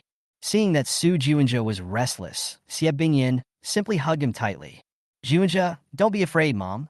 Is here? It will be over soon. Xie Bingyin spoke slowly, staring at Su Jiunja's face with a loving look. For a moment, Su Jiunja looked as if he had seen a ghost and screamed a few times. Ah, lunatic, you lunatic. Don't be afraid. Don't be afraid. Jiunja. Xie Bingyin stared at Su Jiunja and hugged him tightly. It won't hurt soon, Mom. I love you. Help, help. Su Jiunja suddenly shouted. When the others saw this, they were all shocked. How could they have imagined such a thing would happen? First, Su Deming suddenly attacked, and then Xie Bingyin took over. Xiejin was knocked away by Su Mo's punch and had no way to stop it. Su Wanting, Su Xuehui, and others standing behind all covered their mouths in disbelief. Xie Bingyin ignored everyone else and resolutely held the glass, not caring that her hands were already covered in blood, and stabbed it fiercely into Su Jiunja's chest. Do you remember? When you were in 5th grade, you broke your leg while playing football and came home crying, begging your mother to hold you. Jiunja, don't be afraid. Your mother is here. Xie Bingyin continued to speak. Su Jiunja stared at her and suddenly became unable to speak. Blood was already gushing out of his mouth. He opened his mouth and continued to struggle, but he couldn't break free. Mom has told you that she will protect you. She will always protect you. But, Jiunja, if we do something wrong, we must take responsibility. Mom has always told you that a real man must stand tall and upright, and never cry unless it is absolutely necessary. It won't hurt anymore. It won't hurt soon. Jiunja, you have to bear it. Soon, you won't feel any pain. You have to know that you are my sweetheart. I hope so much that you can become a useful person, have high aspirations, and stand out from the crowd. Xie Bingyin seemed to be crazy, pressing Su Jiunja down tightly to prevent him from struggling, and the glass penetrated him inch by inch. The ground was stained red with blood. As if she saw blood gushing out of Su Jiunja's mouth, she suddenly raised her other hand and tried frantically to wipe the blood from the corner of Su Jiunja's mouth. But she couldn't wipe it off at all. But Mom never taught you to kill. Mom, I didn't teach you to poison. Mom! Su Jiunja was in pain and suddenly made a sound. Blood kept gushing out of his mouth, and the glass fragments had completely pierced his chest. Xie Bingyin's hands were already covered in blood. Su Jiunja suddenly looked at Xie Bingyin, pleading for mercy, with deep fear between his brows. This is my mother, Xie Bingyin, the most beautiful mother, the most gentle, the most kind. Su Jiunja suddenly raised his handcuffed right hand slightly and grabbed Xie Bingyin's face. Xie Bingyin did not dodge and was grabbed, with blood all over her face. Mom, it hurts so much. Xie Bingyin also felt pain, as if her whole body was filled with pain. But she hugged Su Jiunja and said kindly to comfort him, It doesn't hurt anymore. Jiunja, we will stop feeling pain soon. You shouldn't. Take him home? You are mine. Always mine. You shouldn't. Take him back. I hate you so much. Su Jiunja's whole body twitched slightly, and he spit out a few mouthfuls of blood. His eyes began to blur. Oh! As if seeing this scene of loving mother and filial son, a laugh came from the side. Done. Call it a day. Xie Bingyin looked up and saw Su Mo clapping his hands. She looked pale. Su Deming seemed to have lost his soul after seeing Su Jiunja die. He curled up under the chair and trembled. Xie Bingyan, what did you do? You and Su Deming killed him? Xie Zhen was shocked and rushed over. Xie Bingyan looked at him palely, without saying a word, raised her head slightly, and continued to look at Su Mo. Don't look at me. You are the ones who want to kill him. It has nothing to do with me. Su Mo shrugged and spoke, seeming to be a little uncomfortable with the blood in the room. He took a piece of chewing gum from Li Banzwang's hand, peeled it, and put it in his mouth. Is he dead? Has he stopped breathing? He won't come back to life, will he? Su Mo said with a smile. Su Juinja was still breathing hard. He turned his head slightly to look at him, but his eyes were no longer focused. Oh, not dead yet? But it's almost there. Su Mo laughed and said, Xie Bingyan, you are quite cruel. You are not only cruel to yourself, but also to your son. I have not underestimated your cruelty at all. When Su Juinja heard Su Mo say this, he immediately became excited and seemed to want to speak again, but as soon as he opened his mouth, blood spurted out and his whole body twitched violently. When Xie Bingyan saw this, she seemed to have lost her soul and did not move at all. Xie Zhen rushed over to check on Su Juinja's condition and saw that he was already dead, and his face turned pale instantly. Xie Bingyan, you killed him? Xie Zhen exclaimed. Xie Bingyan didn't look at him, but looked at Su Juinja, whose body was gradually getting colder, as if he had lost his soul. Killing the son she had raised for more than 20 years with her own hands, the impact was too great for even her to bear. She remained silent. Seeing that blood continued to flow out of Su Juinja's mouth, she hurriedly lowered her head and gently wiped the blood from the corner of his mouth. That gentle and affectionate look, as if she were really a loving mother. Su Juinja is dead. Perhaps he didn't expect that he would die in this way. After Xie Zhen discovered that Su Juinja was no longer breathing, he hurriedly ran out of the interrogation room and asked someone to call 120. Then a large group of police officers and doctors rushed over to check on Su Juinja's condition, and the whole scene became chaotic in an instant. A nurse saw that Xie Bingyan's hands were also stained with blood and rushed over to bandage her wound. Xie Bingyan had a dazed expression and sat on the chair motionless, allowing the medical staff to do whatever they wanted. Finally, a pair of handcuffs were put on her hands. Su Mo, Gu Huanqi, and others did not leave. He stayed in the police station for another day and night. They were imprisoned in different cells, with Su Deming and Xie Bingyan just next to him. Su Wanting, Su Xuehui, and others were opposite Su Mo. The reason why he couldn't leave immediately was because someone died and the police still had some things to investigate. Once the investigation was complete and he was cleared of suspicion, he could probably leave. The police have the video, and no one can keep him in the police station. It was quite interesting to see everyone being locked up in the detention center. The killing of Su Juinja was a huge shock to Xie Bingyan and Su Deming. They remained silent and looked dejected. Su Mo was much happier and played some games with Gu Huanqi and Li Banzwang. The company's investment in Shuzhong must be quick. I can predict that in the next 5 to 10 years, new energy vehicles will skyrocket. The battery revolution has arrived. Let's be the first to make a new energy vehicle. First, we will invest 10 billion yuan and then slowly develop it. The group will move towards high-tech. Su Mo held a meeting with Gu Huanqi and Li Banzwang to discuss the future development direction of the group. On the other side, Xie Bingyan, Su Deming, and others glanced at him briefly. Their faces were dead silent, and no one spoke. They realized that Su Mo's hatred for them could not be relieved at all.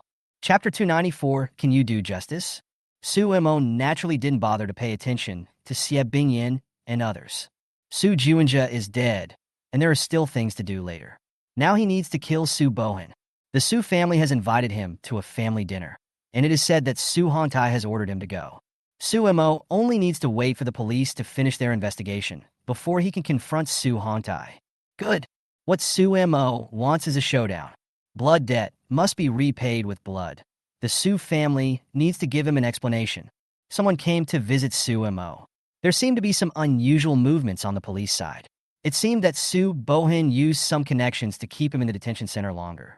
But before coming here, Su Mo had already anticipated that he was here to invest. So when the waiting time came, Su Mo, Gu Huanqi, and the other two came out of the police station. Before he died, he didn't even look at Su Deming and Xie Bingyan. They had both killed someone, and they would probably have to stay in there for a while. Go see Su Hongtai. I want to see what he says. Good. On the other side, a little earlier in time, Su Bohan received news from the police station and was surprised. What? Xie Bingyan and Su Deming killed Su Juanja. That's right. The video has come out. Su Mo didn't do anything. He was stopped. Su Bohan immediately watched the video, frowned, and his expression suddenly changed. He has things planned. He knew that Su Juanja would definitely be able to anger Su Mo and achieve the desired effect. Even if Su Juanja didn't die this time, he would probably be seriously injured. But he did not expect that Xie Bingyan would borrow Su Deming's weapon to kill Su Juanja. Su Deming is a damn bastard. He actually brought a piece of glass in. What a pity. Su Bohan felt a little regretful that he had not been able to plot against Su Mo. He felt calm about Su Juanja's death. After all, this was something he had more or less expected. If a chess piece dies, there is no need to worry too much. Things are a little bit beyond our expectations. But it doesn't matter, we will continue to plan later. There are many ways to deal with him. Su Bohan said. Yes, but Su Mo will come to the family dinner tonight. Grandpa has sent someone to notify him to come, and some uncles and great-uncle will come to watch. Do we need to make some more plans? Su Kong remembered Su Mo's sarcasm towards him. Su Bohan thought for a moment and said, Don't try these little tricks, or you'll lose your composure. Since some uncles and cousins are coming, we should just welcome them for now. There's no need to conflict with them now. Su Kong heard this and said nothing. Don't worry. He wants to replace me, but it's impossible now. We still have some time to plan. Su Bohan seemed to see the dissatisfaction in his heart and said comfortingly. It was my first time meeting him, and he was quite sharp-tongued, Su Kong reminded. Got it. Go ahead. Su Bohan no longer planned to talk to him anymore. After the death of Su Juanja, the chess piece, there are still some traces that need to be cleaned up to avoid being caught. In addition, he also needs to rearrange his plans and reconsider. This nephew was indeed not that easy to deal with, and he actually managed to escape. Su Mo came out of the police station and returned to the hotel. Immediately afterwards, 2 bodyguards knocked on the door and came in to tell Su Mo something. The Su family is going to hold a family dinner, and Su Mo is determined to go. This time, he got the news that many people will attend. Su Mo took the list handed over by the bodyguard and roughly identified a few people, all of whom had a good say in the Su family. Currently, the Su family has 3 branches, each with different voices. Among them, Su Bohan's branch has the greatest voice and can make most of the decisions. Of course, since the 3 old men, Su Hongtai, Su Daming, and Su Dahai, are still alive, family affairs are generally decided by the 3 of them. Su Mo checked the intelligence and then notified everyone to start preparing. This time when he goes there, he will naturally have a good talk with Su Hongtai, Su Bohan, and others about how to solve the problem. He wants an explanation. The Su family has a huge business, and there are many things to manage. There are many communities of interest, and if things go wrong, one move could affect the entire family. Gu Huanxi also saw the information and frowned. No matter how big they are, our main target this time is them, Su Mo said. Gu Huanxi nodded when she heard this. That's it. We want justice. Su Mo and Li Banzwang nodded. The family dinner was held at 8 o'clock in the evening. Originally, Su Deming was supposed to attend, but he was arrested and could not come back, so it didn't matter whether he was there or not. When it was 8 o'clock in the evening, Su Mo's convoy slowly stopped in front of the gate of Su's manor. This location is in the west of Shuzhong City, close to the suburbs. It is the old house of the Su family. The manor is very large, covering an area of more than 100 acres. The Su family usually entertains guests in this manor. When Su Mo got out of the car, the manor was already very lively, and many people had arrived much earlier than Su Mo. At the entrance of the manor, there is a plaque that reads, Welcome back to the Su family, our virtuous grandson Su Mo. This time, the family dinner was naturally held for Su Mo because he brought back $2 trillion groups to Shu, which was extremely glorious. The top leaders of the Su family, including Su Hongtai, attached great importance to it. Seeing the manor decorated with lights and decorations, they gave Su Mo enough face. When they heard that Su Mo had reached the door, a group of people rushed out. The leader was a white-haired old man. If nothing unexpected happens, he should be Su Deming's father, Su Hongtai. Su Mo remembered that he seemed to have met him before. Su Mo, come here. I'm your grandpa. Su Hongtai shouted to Su Mo, looking him up and down, seeming very excited. It's already this high. Not bad. We have all heard about you. It's hard to imagine that your business is so huge. Su Hongtai's face was all smiles. Next to Su Hongtai stood a middle-aged man with gray hair. He also smiled at Su Mo and said, Su Mo, I'm your Uncle Su Bowen. You probably haven't seen me. I've definitely never seen it. Su Mo said, Okay. We've heard about you a long time ago. You became famous at a young age, worthy of being a member of the Su family. Please come in, Su Bohan said with a smile, squinting his eyes quite sharply. Su Mo glanced at him and said nothing. Kolmin, Su Mo, come here.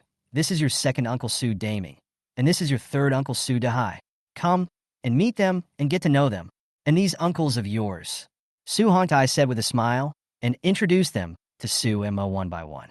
Su Mo naturally didn't say much and shook hands with these uncles and cousins one by one. Let's take our seats first. The family dinner begins.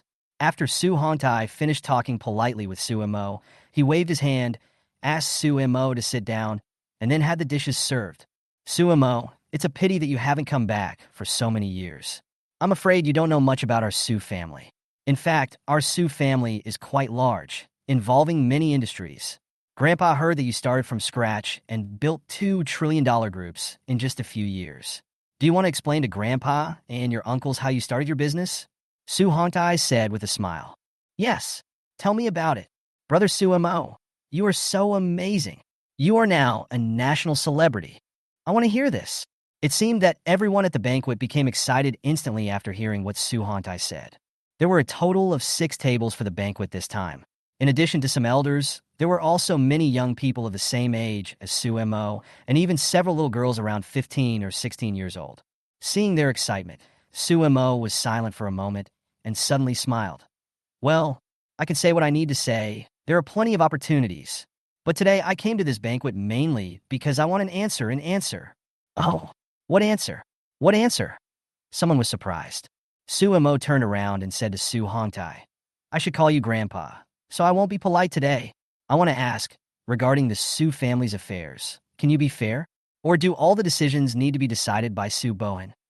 When these words were spoken, everyone was stunned. Su Hongtai frowned immediately. Yes or no? Su Mo looked at him and said. Su Hongtai and the others didn't know why he wanted to do that. After squinting his eyes and thinking for a while, Su Hongtai said, Of course you can. Su Mo, do you have anything else to say? Su Mo smiled and said, If you say so, then I am satisfied. It's like this. A few days ago, a friend of mine was hit by a car and killed. It was done by Uncle Su Bohan. I want him to repay this justice. Life for life, debt for money. What do you think? The whole banquet was suddenly in deathly silence. Chapter 295, Your second son is still in prison. The banquet was very lively. In fact, many people see this banquet as an opportunity to change their destiny. After all, Su Mo brought back $2 trillion groups, one of which was worth as much as $280 billion, which could provide a lot of opportunities. If these 2 groups can join the Su family plus the Su family's original assets, then it will definitely allow the Su family to reach a higher level, directly advancing from a 3rd-tier family in the country to a 2nd-tier family. This can allow many people to soar to the sky and make a qualitative leap. Although the Su family is rich and controls the Shuzhong Energy Group, which is worth hundreds of billions, they only control it. This hundreds of billions does not all belong to the Su family.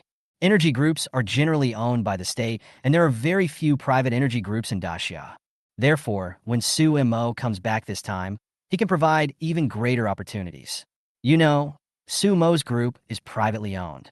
As the founder, he has almost the final say within the group. As long as he is willing to provide the Su family with this opportunity, many young people in the Su family will take advantage of it. However, at this extremely lively banquet, Su Mo suddenly said something like this, leaving everyone stunned. Su Hongtai's expression changed slightly. Su Bohan, who was sitting on the right side of Su Hongtai, also turned his head instantly. He obviously didn't expect Su Mo to confront him directly on this occasion. Can this kind of thing be discussed openly? Su Hongtai frowned and thought for a while, then said, do you have any evidence? Su Mo looked at him and smiled. Do you think I'm someone who speaks casually? Su Mo, Uncle doesn't know about this. Uncle has never met you before. Please forgive me if I have done anything wrong to you in the past. Su Bohan suddenly laughed out loud, picked up a wine glass, and toasted him. He did it for others to see, and it was obvious that Suemo was slandering him. Seeing him like this, Suemo smiled and said, "Uncle, don't worry. I will solve the problem quickly." He turned to Su Hongtai. "Grandpa, what do you think?" Su Hongtai's face was solemn. "Suemo, we are all family. It's best to be harmonious. I heard that your father is still in the police station, and you have an average relationship with him. How about we talk after we finish this meal?" Suemo didn't want to let him go and said with a smile, "I came here today mainly to talk about this. It doesn't matter whether you eat this meal or not. Let's put it this way. My man is dead, and he was just buried a few days ago. It was done by my uncle Su Bohin, and I want him to pay the price. Do you agree or not?" Su Hontai was silent and said nothing. Su Bohin wanted to speak, but Su Emo interrupted him with a wave of his hand and said, "I've made it very clear. Don't give me tongue twisters and change the subject. Everyone, you should have heard it clearly." When the others heard this, they looked at each other, not knowing what to do. They didn't know whether what Su Emo said was true or false, but as soon as Su Emo came back, he directly attacked Su Bohin, leaving everyone confused and not daring to interrupt. "Grandpa, what do you think?" Su Emo stared at Su Hongtai. Su Hongtai frowned, his face solemn. Su Hongtai had more or less an idea of what Su Bohin might do. The eldest son is more like him, more shrewd and good at planning. This is why Su Hongtai took a fancy to him. Compared with the eldest son Su Bohin, the second son Su Deming is much more incompetent and is a hopeless person. Now Su Mo said that Su Bohin killed his people. Although Su Hongtai didn't understand, since Su Mo said so, it was probably true. But Su Mo wants an explanation. How is this possible? Not to mention that Su Bohin is now the head of the Su family. Even if this is his beloved eldest son, he naturally doesn't want to see Su Bohin get into trouble. Grandpa doesn't understand this. Su Mo, can you explain in detail? You said your uncle had someone hit your friend to death? I remember your uncle didn't seem to have seen you many times. Su Hongtai tried to downplay the issue. The current situation is not suitable to talk about this matter. After all, there are many young people here. Of course I can explain. I also understand the motive a little bit, because my father, Su Deming, plans to return to Shuzhong. He is not very willing. Su Mo said lightly. Su Mo, how can you slander uncle? Hearing Su Mo say this, Su Bohin hurriedly said, Su Mo, uncle has not visited you in these years, which has caused you to have some misunderstandings about uncle. Uncle has never done what you said. Did you misunderstand? That's right. Su Mo, what is your intention in slandering my father? My father, and you have hardly met each other. You are usually in Shanghai City and Beijing. What right do you have to say that? Su Kong, who was sitting opposite, could no longer sit still and immediately started to scold. Su Mo glanced at them and said with a smile, I didn't come here today to argue with you. There's no point. The reason I came here today is that I want an answer, he said, looking at Su Hongtai. That's your answer, Grandpa. The matter came back to Su Hongtai. After hearing this, Su Hongtai sighed and said, Su Mo, Grandpa will investigate this matter in detail. What if the investigation is thorough? What if he really did it? What will you do? Su Mo refused to let him go. Su Hongtai hesitated and couldn't speak.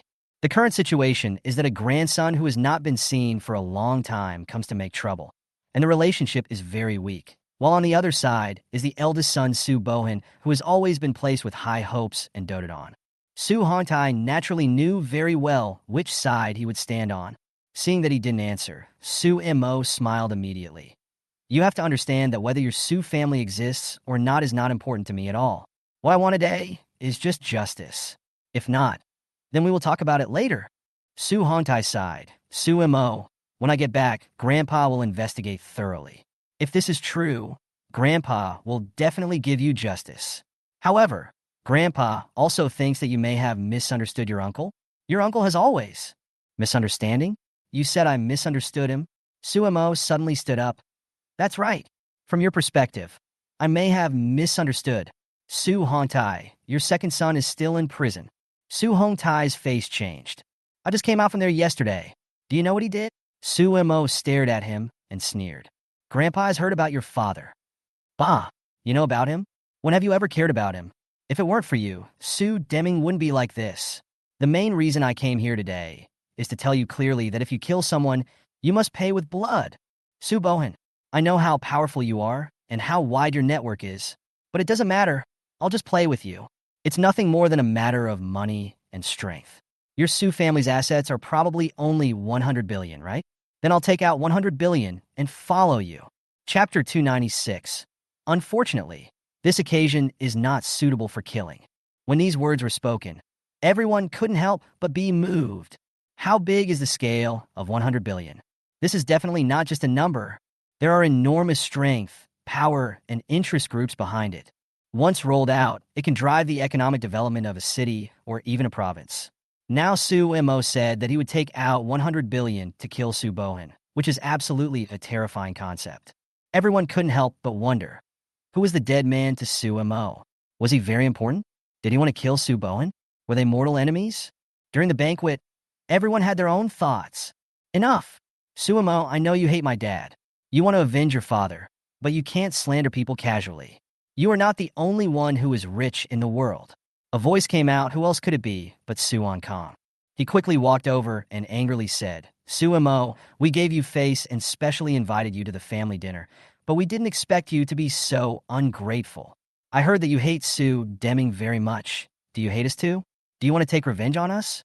Su Mo glanced at him and said, Wow, a useless and useless waste has appeared. You.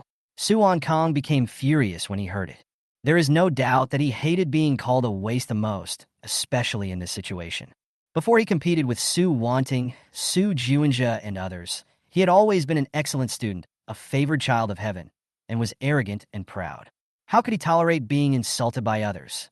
He said angrily, Su Mo, my dad may tolerate you, but I may not tolerate you. You'd better watch your mouth. If you're not a waste, what are you? You've been in the ugly country for so many years and have accomplished nothing. After returning to your country, you've still accomplished nothing. Before I came here, I had heard that there was a waste in the Su family named Su Kong. It's really true that seeing is believing. Su Mo sneered. You. Su Kong almost choked when he heard it. Su Hantai took one look and said, Su Mo, let's calm down. We are a family. Let's not waste time on life and death. Let's discuss this properly. Su Mo glanced at him and said, I know a lot about you. The reason why Su Deming fled to Shanghai City was because you drove him out. This. Su Hantai frowned. So, to some extent, I look down on you. Su Mo continued. Oh, it should be you and your wife. The Su Deming family has only seen you and your wife a handful of times, including me. Su Hantai didn't say anything. It was common knowledge that he didn't like Su Deming. This is no secret. The reason why they disliked Su Deming was that they felt that Su Deming's character and ability were not good enough. In fact, Su Deming was indeed almost as they expected. He had always been incompetent and relied entirely on the CF family to struggle until now. But what the couple didn't expect was that Su Deming's son was so capable and awesome.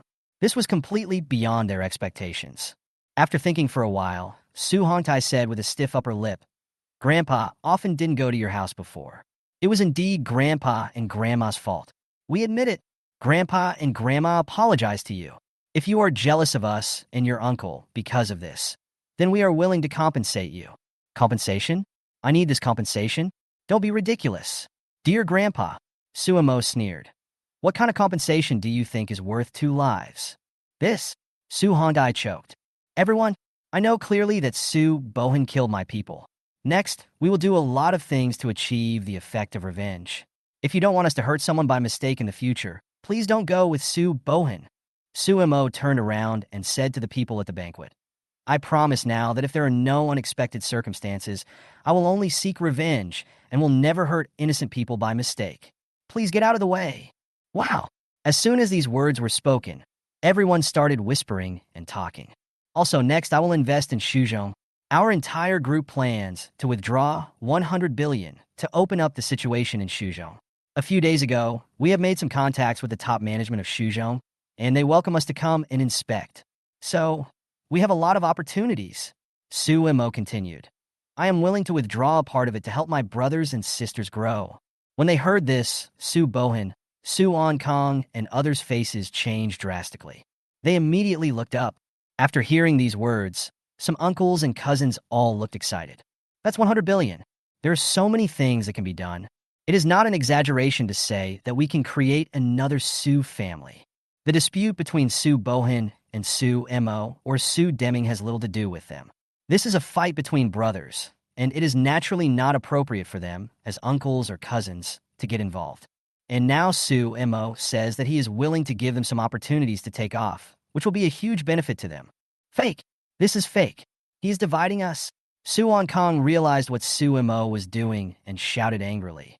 Don't believe him. He can't spare 100 billion. He is buying you off. I can't spare 100 billion? Su Mo sneered when he heard it. Su Kong. Incompetent waste. I am not you. My name is Su Mo. You just need to check it online to know who I am. Let alone 100 billion. Even 200 billion or 300 billion can be spared from our group.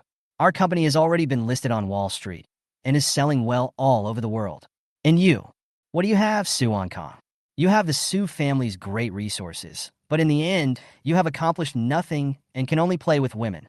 Oh, by the way, you have a small villa in the west of Shuzhong City, and you keep a little star in it, right? Your mistress? Su Kong. What are you capable of comparing with me?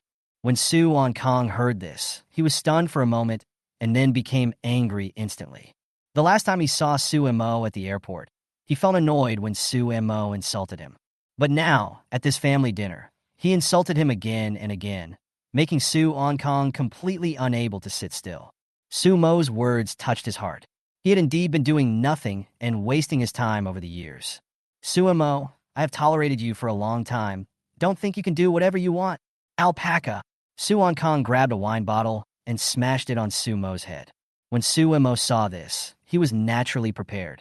He dodged his bottle slightly and avoided it. Su Kong was furious and suddenly swung it, trying to hit Su Mo's head again. Su Mo took advantage of the situation, grabbed a bottle of wine on the table, and swung it hard at his head. Bang! The wine bottle broke. Liquid and glass spurted out. Su Kong screamed and took a step back. He seemed to want to attack again. But Su Mo had already taken a step forward and swung his fist towards his head. 1 punch, 2 punches, 3 punches. Attack in anger. That's right. Su Mo just wanted to provoke him. He had been waiting for this opportunity for a long time, so he attacked without mercy. After 3 consecutive punches, Su Kong almost vomited blood and his teeth were knocked out. Su Mo threw another punch, hitting him hard on the lower abdomen. With a crack, several of his ribs were broken. You stop him quickly. Su Hongtai took a look and shouted in surprise. In an instant, the whole scene became chaotic, and many people rushed over here trying to stop Su Mo. Su Mo ignored them and continued to punch Su Kong on the head several times, almost killing him before he was finally pulled up. Gu Huanxi and Li Banzwang have already rushed over here with their bodyguards. Many people from the Su family also surrounded them. Su Mo took a look and couldn't help but feel sorry for it. If he could kill Su Kong, Su Mo really wanted to kill him, but unfortunately, this occasion was not suitable for killing. Chapter 297, My Good Grandson. Su Kong's mouth was full of blood, and he looked painful. Su Bohan was furious. How could you hit someone? How come? Someone is being beaten. A middle-aged woman next to them also shouted. She seemed to be Su Kong's mother, Xin Qing, who was also a noble lady. When she saw her son being beaten with blood all over his mouth, she immediately felt hatred towards Su Mo. There were indeed people who wanted to rush over. Obviously, they were members of the Su family who stood on Su Bohan's side. Su Mo immediately saw a few of them and remembered them in his mind. As for the rest, most of them were just watching. This is great. It's easy to see who the enemy is and who the friend is. Everyone saw it. He wanted to hit me. I showed mercy. Su Mo clapped his hands, looking calm. Who knew this guy was so weak? I thought he could fight with me for a few moves, but he was so weak that he fell to the ground in just 2 or 3 moves. This is not my fault. Su Mo, you came to the Su family specifically for revenge, right? Aren't you a member of the Su family? A cousin stood up and said angrily. Look at what you said. How come I'm not a member of the Su family? The reason I came here today is for the good of the Su family. You are in the game and can't see clearly, but I am outside and have seen the Su family clearly. For so many years, the Su family has been a facade, but failed inside. We must innovate to make the Su family stronger. Su Mo said, This, Grandpa, do you think what I said is right? Su Mo looked at Su Hongtai. Su Hongtai narrowed his eyes, looking difficult. Grandpa, if you don't say anything, it means you agree. The Su family must undergo changes. We must not let a loser take power and try to dominate alone. I am a member of the Su family, and I have the responsibility to make the Su family glorious again. Su Mo glanced at everyone and continued. And Su Kong just now took advantage of my unpreparedness and tried to kill me with a bottle of wine. I was forced to fight back. I had no choice. Today, everyone has seen it and has seen clearly who made the first move. You are all witnesses. After these words were spoken, everyone frowned and started whispering to each other. When Su Bohan saw this, he was so angry that he started shaking. Su Mo looked at him and smiled. Dear uncle, please take good care of him. I hope that next time I see him, he won't be so arrogant, Su Bohan said angrily. If I have no choice, I will apply for a judicial appraisal. Puff! Su Mo immediately smiled. Since my dear uncle wants to do this, then as his nephew, I am naturally happy to accompany you. What you are afraid of will eventually come true. Next, I will avenge Su Deming's previous shame. Su Bohan clenched his fists suddenly, with a fierce look in his eyes. Speaking of Su Deming, it really hurts his heart. Su Deming is still in prison for murder. Su Mo glanced at everyone, then looked at Su Hongtai. So, today's banquet is so grand, it's not appropriate. I won't eat the food on the table. I hope it will be so grand next time I come.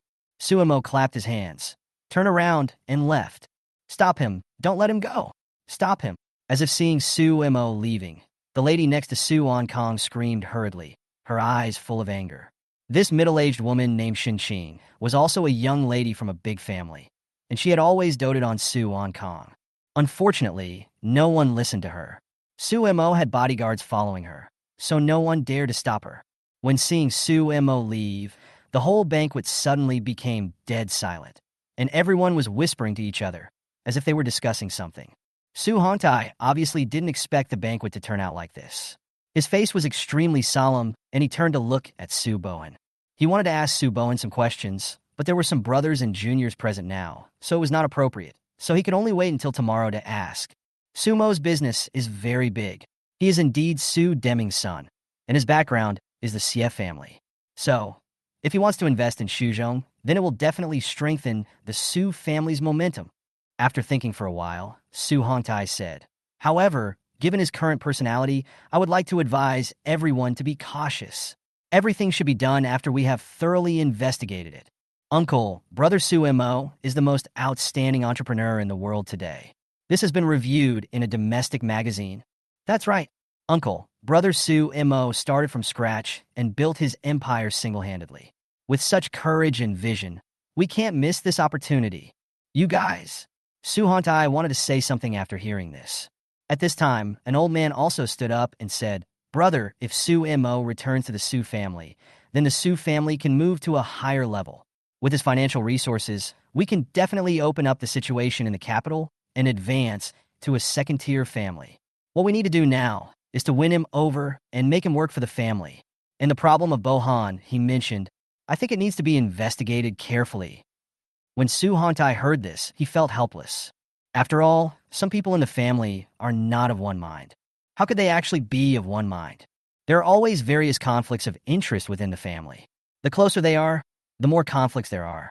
For example, the distribution of family property, who gets more and who gets less, can cause arguments for more than 10 or 20 years. Now that Su Mo is back, some people have seen the opportunity and their eyes are burning with anticipation. Su Hongtai couldn't say anything for the time being. He was already old and could only go back to take care of Su Kong. After venting his emotions at the banquet, Su Mo felt much better. When the car drove to the side of the road, Su Mo stopped the car, got out, lit a cigarette, and took a puff. Gu Huanqi walked down and stood with him. She was wearing a black women's suit, with her hair tied in a bun, fair skin, slim figure, and she was as beautiful as a fairy, with a faint fragrance coming from her. I just got a call. Your grandpa Xie Dating has come from the capital and wants to see you. Got it. Su Mo finished smoking a cigarette, put it out, then turned around and pinched Gu Huanqi's pretty face, only to feel that her skin was so smooth. Roll! Gu Huanqi seemed to feel the pain and let out a pout, her pretty face instantly turning red. Seeing her like this, Su Mo immediately smiled. Xie Dating and Zhao Chunmei hurried over from the capital, naturally to deal with Xie Bingyin's problem. Xie Bingyin is still in a wheelchair and is being held in the police station. The two old people were very worried. However, they seemed to be eager to see Su Mo, so they asked Xiejun to specifically notify him to come over as soon as possible. Su Mo didn't want to pay attention to them at first, but after thinking about it, he decided to go over. Child, my good grandson. Xie Dating wanted to see him, but he was not arranged to meet him anywhere else but in the detention center. Su Deming and Xie Bingyin were also here, and both were locked up inside. When Su Mo walked in, Zhao Chunmei immediately stepped forward, gently held his hand, and tears welled up in her eyes. This old woman is already in her 70s with white hair. Now when she sees Su Mo, her face is full of heartache. Su Mo saw that she was holding his hand tightly, feeling a little uncomfortable. He struggled a little and broke free. Why do you want to see me? It's not about Xie Bingyan, right? If it's because of Xie Bingyan, you don't have to say anything. She killed someone, but I didn't. Of course we know you didn't. Child, you have suffered. Xie Dating also spoke. Su Mo waved his hand. Don't try to get too emotional. We're not that close yet. If you have something to say, just say it. I have other things to do. Chapter 298. You are wrong. This is who I am. The reason why Xie Dating and Zhao Chunmei wanted to see Su Mo in the detention center was probably because they wanted to make peace. Ever since Xie Bingyan and Su Deming teamed up to kill Su Juanjia, Xie Bingyan's condition has been very bad. She has aged several years, and her hair turned white almost overnight. Ever since she was arrested, she hasn't said a word. She seemed to have lost all her strength and lay powerlessly in the wheelchair. The police gave her special care because she was a patient. This time, Xie Dating and Zhao Chunmei came mainly to bring Xie Bingyan to Beijing. Xie Dating has already used some connections to get her released on bail. But there's a problem now. Xie Bingyan doesn't seem to want to leave prison. She stood there with a dull expression and empty eyes, leaving Xie Dating and Xiejun helpless. They could only call Su Mo over to see how to solve the problem. Really? When she saw Su Mo coming, she immediately raised her head and looked straight at Su Mo. Su Mo, Grandpa and Grandma did something wrong, and so did all of us. You've suffered a lot over the years. If we had known what had happened to you earlier, it wouldn't have ended like this. Zhao Chunmei said with red eyes. Su Mo was happy when he heard this. No need to say that. What do you mean by not being that way? My situation is very good now. I have a big career, and I have people around me. I don't feel miserable at all. I'm very happy. Child, Grandma knows you. Zhao Chunmei looked at him with a kind face. Today I asked your second uncle to call you over, not because I want you to forgive Xie Bingyan and the others. In fact, we know that it is impossible for you to forgive them. I just hope you can say something to her and let her come back to Beijing with us. Su Mo took a look. Yes, child. Grandpa also knows that you have suffered a lot of grievances over the years. Wanting just told us that they no longer dare to ask for your forgiveness. Grandpa and Grandma are also sorry for you. We just hope that you will always be well in the future. Xie Dating said. Su Mo shrugged. Of course I'll be fine. You don't have to say anything more. I know what you want to do.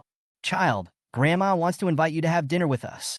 Zhao Chunmei continued, somewhat pleadingly. No need. Su Mo shook his head and said, I think it's good for Xie Bingyan not to go to the capital. Why can't she stay here? She should be tried here for the crime she committed here. Upon hearing this, Xie Dating sighed and said, Xie Bingyan has done something wrong, so she must be judged. But we still hope that she can return to the capital. Her injuries have not healed yet. Is she injured? I don't think so. The day before yesterday, she was full of energy, and she stabbed Su Juanjia to death in one blow. I swear, even an adult man is not as strong as her. Su Mo sneered. Well, the two old men sighed, as if they had no idea what to say. Su Mo's attitude is firm. Xiejun looked at her and said distressfully, Su Mo, we are really sorry for you. But second uncle also hopes that our family's affairs can be resolved properly. Even if you no longer regard her as your mother, I think you definitely don't want her to die. You are wrong, Xiejun. I've been looking forward to it day and night. Su Mo immediately looked at Xiejun and said, The reason why you see me now is because I have stood up. I have made achievements. But Xiejun, is there a possibility that I have not made this achievement? This? Xiejun choked. And you, Grandpa and Grandma. Su Mo glanced at them and said, Don't talk about whether they regret it or not. It doesn't mean anything to me. What I want to do most now is to watch them die quietly. When Xiejun heard this, he felt uneasy and seemed helpless. Don't persuade me to let anyone go, because before I got up, they never intended to let me go, Suemo said calmly. The reason they regret it now is just because they are scared. They are afraid that I will retaliate against them. Siejin sighed. I know you won't, Suemo. You are not that kind of person. You're wrong. That's who I am. Suemo said. Those things in the past were done by Su Juanja, but I may have had a hand in them. Now, I just feel happy. When everyone heard this, they were helpless. After a moment of silence, Sia Dating spoke up. Forget it. Let's not talk about these things. Suemo, can you have a meal with Grandpa? Let's have a good chat. There's no need for that now. I still have things to deal with. Suemo refused. Okay, let's talk about it when you have the chance. No matter what, the door of the Sia family is always open to you. Sia Dating did not intend to continue persuading. Some hatred is difficult to resolve, and it takes some time to smooth it all over. Suemo nodded, not planning to say anything more, and wanted to leave. However, at this moment, Li Banzwang came over in a hurry. Suemo, Tang Lei is awake. Oh, Suemo was surprised. It's absolutely true. I just called, buy a plane ticket, and fly to Beijing immediately. Yes. Suemo didn't even look at the prison and immediately turned and left. Seeing them leave in a hurry, Sia Dating, Zhao Chunmei and others sighed and looked back at Xie Bingyan in the detention center. After thinking for a while, Sia Dating walked over and said, this child is very good, a bit like you, quite extreme. But he is still very kind after all. He is kind to you. Xie Bingyan stared in dismay as Su Mo's figure disappeared at the door. Although he hasn't forgiven you yet, I think he has softened his attitude. This kid is a reasonable person, and he won't hold on to you forever. It's just that what you did before was too extreme, so he doesn't dare to get close to you. The fact that he can come here today is enough to prove that he still has you and us in his heart. Xie Dating looked at Xie Bingyan worriedly. You still have a chance. Don't give up hope. Xie Bingyan didn't say anything, tears streaming down her pretty face. Xie Dating sighed again in his heart when he saw it.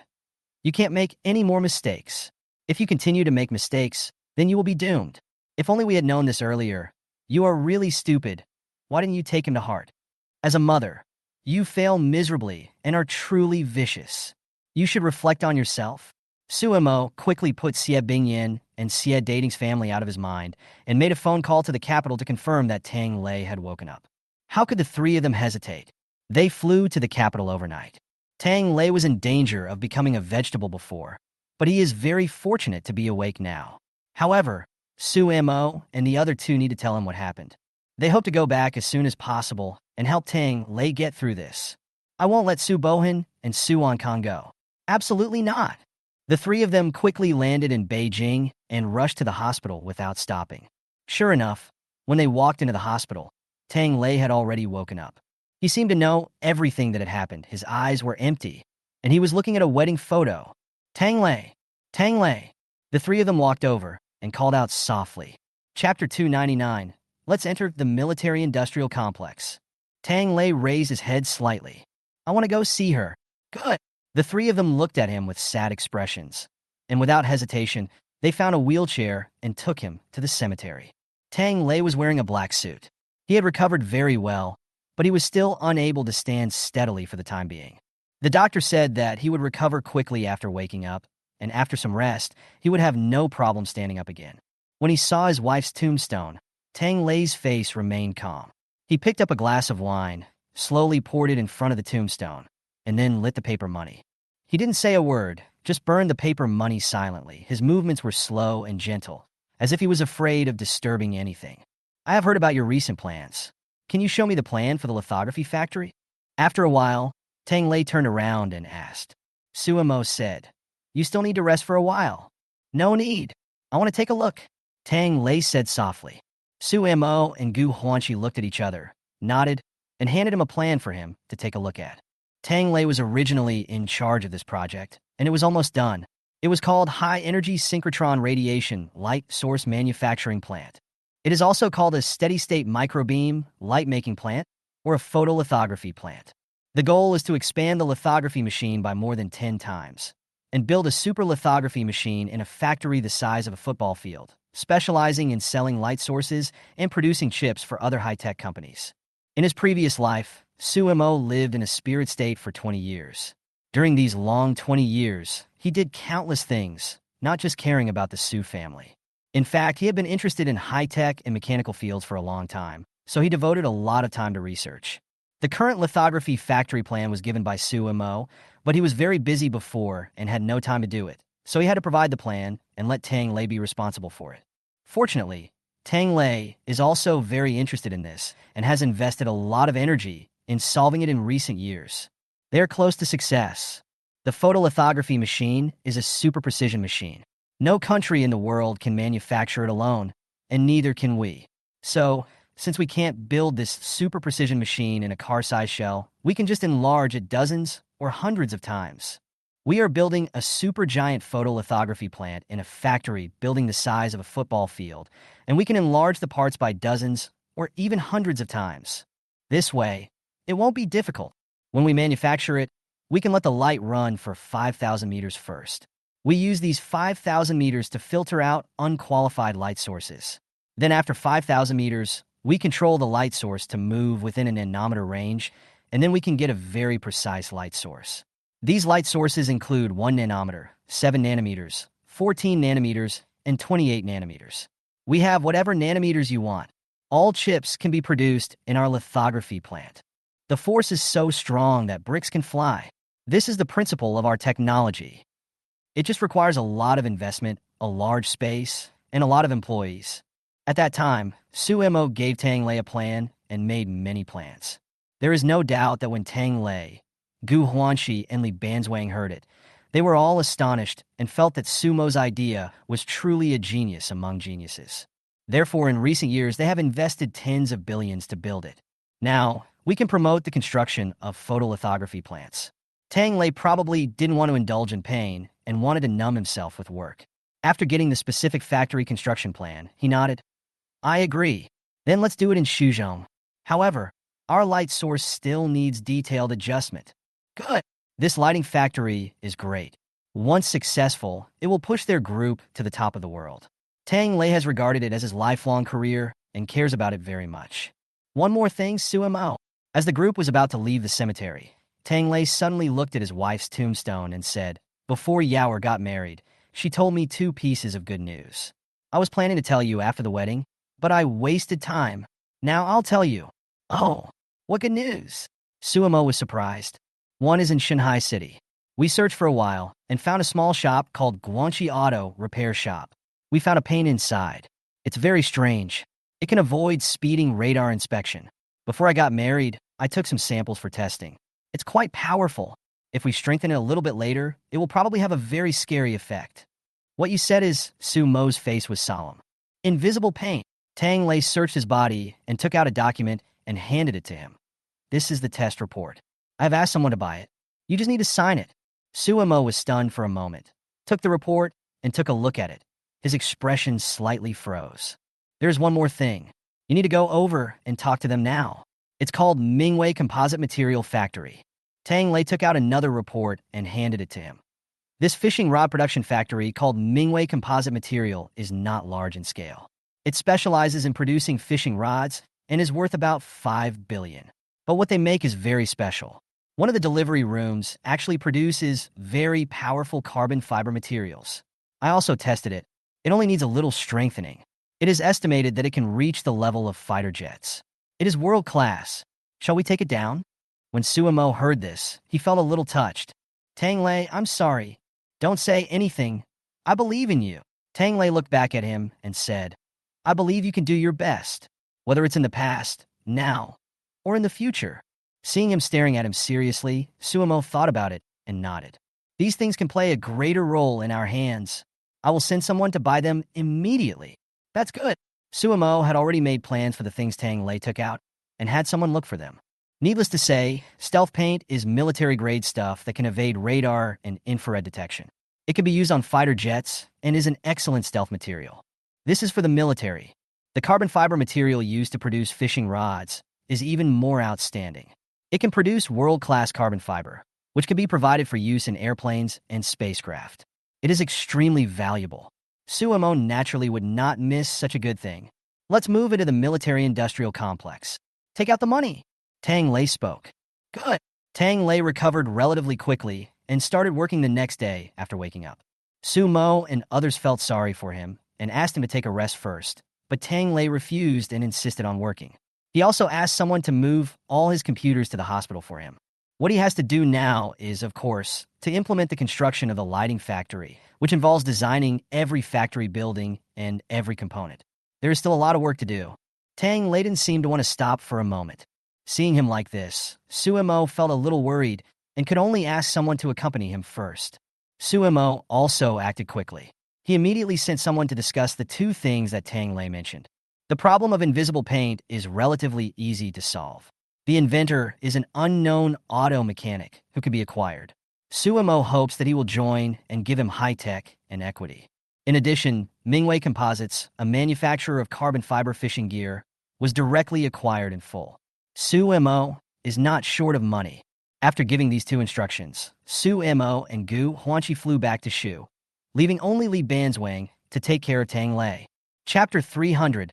Create another Su family. The reason why I have to fly to Shuzhong immediately is because I need to discuss things with the top leaders in Shuzhong. Su Mo has already delayed for several days and can't continue to let people down. It is said that Xie Dating and Zhao Chunmei are still in Shuzhong and met some people. Although Xie Dating has retired, he has a strong background and graduated from the party school. So many people in Shu are his students. This time, Xie Dating came here naturally to protect Xie Bingyan. In addition, he seemed to want to help Su Mo open up the situation and said a few words to some people. Su Mo felt disgusted by his good intentions, but he was too lazy to pay attention to them and had a meeting with Zhang Aimin, the person in charge of development planning in Shuzhou. It's mainly a light factory, selling light sources. The specific plan is that we will make a super lithography machine to attract other chip factories to purchase our light sources and use them to create their own chips. So, our plan is to build a photolithography factory first, and then turn the photolithography factory into a photolithography factory. Then, the photolithography factory will attract other chip companies to move in and build a super large photolithography park. In this photolithography park, there can be more than a dozen large chip companies producing chips at the same time. We don't mainly make chips. We are just the carriers of chips. Our products are actually different nano light sources. Some of the people participating in the meeting could not understand what Su Mo said because they were not from a professional and technical background. Su Mo naturally didn't care whether they understood it or not. He first explained the theory to them and then talked about the prospects. Su Mo needed to acquire land and settle down as soon as possible and start production. What is the probability of your success? Zhang Aimin said after thinking for a while. There is at least a 70% chance. Once successful, we will become the world's first photolithography park. We will attract more than a dozen chip companies to settle in Shuzhou. Once we start production at full capacity, chips will become dirt cheap in the future. From my investigations abroad in recent years, I found that foreign countries have imposed severe restrictions on our chip industry. I estimate that in 1 or 2 years, foreign countries may impose severe sanctions on our chip industry. So we have to race against time. Su Mo's words were based on facts. This year is 2018, and the famous Warwick company has not yet been sanctioned, and foreign restrictions on domestic chips are not particularly severe. But Su Mo is very clear that the United States will soon begin to restrict domestic chips, which will have a huge impact on the domestic high-tech industry. So he needs to seize this opportunity. If you are sure, there is no problem. We can give you a part of the land so that you can build the factory first. We are very interested in the lighting factory you built, and I hope it is not just talk. Zhang Aimin was quite satisfied. He actually didn't care what Su Mo did. As long as it was legal, the money was in place, and it could boost the economic development of Shuzhong, he would approve it. That's good. Su Mo was very satisfied. Since things haven't been done yet, he naturally doesn't bother to explain too much and just wants to do it first. When Su Mo began to promote the construction of the photolithography factory, the effect was indeed huge. The next day, various newspapers and TV programs did some special reports to explain Su Mo's investment. The planned investment of 100 billion yuan is huge. The senior officials in Shuzhong attach great importance to it and are willing to allocate a better piece of land to Su Mo. The Su family soon noticed Su Mo's actions. When Su Mo started to get busy, his third uncle son Su Bohu came to visit him, along with one of his little daughters. Brother Su Mo. Su Bohan's daughter is only 15 or 16 years old and is still in high school. She seems to be quite lively and energetic. As soon as she saw Su Mo, she shouted enthusiastically. The girl was quite pretty, slender, and with fair skin, similar to Su Hongwan a few years ago. The look she gave Su Mo was full of admiration. Su Bohu is not very old, only 37 or 38 years old this year, and is in his prime. This time, he should have been instructed by his third uncle Su Dahai to come here specifically to look for some opportunities. In fact, Su Mo had sent them some messages before. The family has already looked up some information, but there is no clue about your uncle for the time being. He does not admit your accusation. Your great-uncle, that is, your grandfather, is quite annoyed that you hurt people. It is not ruled out that he hates you. Su Bohu said, I had expected this. Su Deming has never appeared in his eyes. Su Mo said, there has been a lot of discussion within the family about your return. A small number of people already think that you should be allowed to integrate into the Su family. However, there are also some people who think that you are too arrogant and you hurt people as soon as you come here. So you need to be cautious. Su Bohu continued, your uncle has received a lot of support. They strongly propose to expel you from the Su family on the grounds that you hurt Su Onkong. Su Bohu is an ordinary university professor who mainly teaches science. He is somewhat frustrated in the Su family and doesn't interact much with other people. So when he heard that Su Mo came back this time, he quickly stood on Su Mo's side. I've seen the principle of your photolithography plant. It uses the Huygens-Fresnel principle? Have you done in-depth research? Su Bohu continued speaking, pushing up his glasses. That's right. Su Mo nodded. I can foresee the situation of the Su family. Next, I need you to continue to help me win over some people. It doesn't matter if I give you a chance. I have a lot of opportunities now. What are you going to do in the end? Su Bohu asked. I want Su Bohan to step down. Su Mo said. Su Bohu was silent for a moment after hearing this. If you want to be more legitimate, you'd better let your father come back first and let him mediate. I've had drinks with your father a few times. In fact, there are still many people in the family who stand on his side. He can't come out for the time being, Su Mo said. Su Bohu shook his head. I looked at the police files. Your father's problem is not serious. With the guarantee of the Su family or the CF family, it will be easy for him to be released on bail. After he is released, it will be much easier for you. Su Mo didn't say anything. I will help you win over some people, but how far you can achieve it depends on how much effort you put in. Although your grandfather does not oppose you on the surface, in fact, he is the one with the most resolute attitude.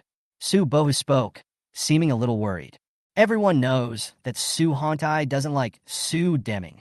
It is also because of this that Su Hongtai's love for Su Bohin and Su Onkong's family far exceeds that for Su Mo's family. In the past, let alone Su Mo, even Su Wanting, Su Xuehue, and others had never met Su Hongtai many times. Even though Su Mo has returned with a large amount of assets, Su Hongtai's attitude has probably never wavered. I will start from the top. Even if he disagrees, he has to give me his consent. Su Mo expected this and said calmly. Seeing him like this, Su Bohu immediately smiled. I like your attitude. Well, even if they don't agree, so what? Just create another Su family. Su Mo now has the capital to overthrow the Su family. So even if Su Hongtai objects, Su Mo doesn't care. If they agree, then they are friends and can cooperate with each other. If they oppose, then they are enemies and there is nothing more to say. Now Su Mo needs to pull some people from the Su family to his side, and then completely eliminate Su Bohan's faction. On the other hand, the Su family was quite shocked by Su Mo's actions. Su Mo's 100 billion investment caused a huge stir. However, Su Hongtai and Su Bohan also got the information about Su Mo's meeting, and they narrowed their eyes with sharp expressions. Steady-state microbeaming, light-making factory. Strong brick flying? I've never heard of it. This is a scam to defraud state subsidies and state support funds. How can it be that easy to build a lithography machine? TSK. I want to report it an object. Su Bohan is happy to cause some trouble for Su Mo. Chapter 301, you really shouldn't kneel to him. In recent years, many people have defrauded state subsidies under the guise of chip manufacturing. In order to support the development of the chip industry, the state has provided a lot of subsidies. As far as Su Bohan knows, a lot of people were arrested in Shu some time ago. Now seeing Su Mo doing this, he felt a little gloating. However, he also knew that now was not the right time to take action. He had to wait until Su Mo successfully built the factory and the investment was made, and then take action. This way, He could avoid causing significant losses to Su Mo. Although he didn't understand Chips, he knew that it would be difficult for Chips to succeed. I want to kill him. I want to kill him. On the other side, Su Kong was gritting his teeth with a bruised face, and his hatred for Su Mo had penetrated into his bones. The punches he threw at the banquet were so powerful that they knocked out his teeth. Su Bohan glanced at him and said calmly, "Don't think of those evil ways. They won't accomplish anything great. China is not like foreign countries. We need to abide by the rules in China." "What kind of bullshit rule is this?"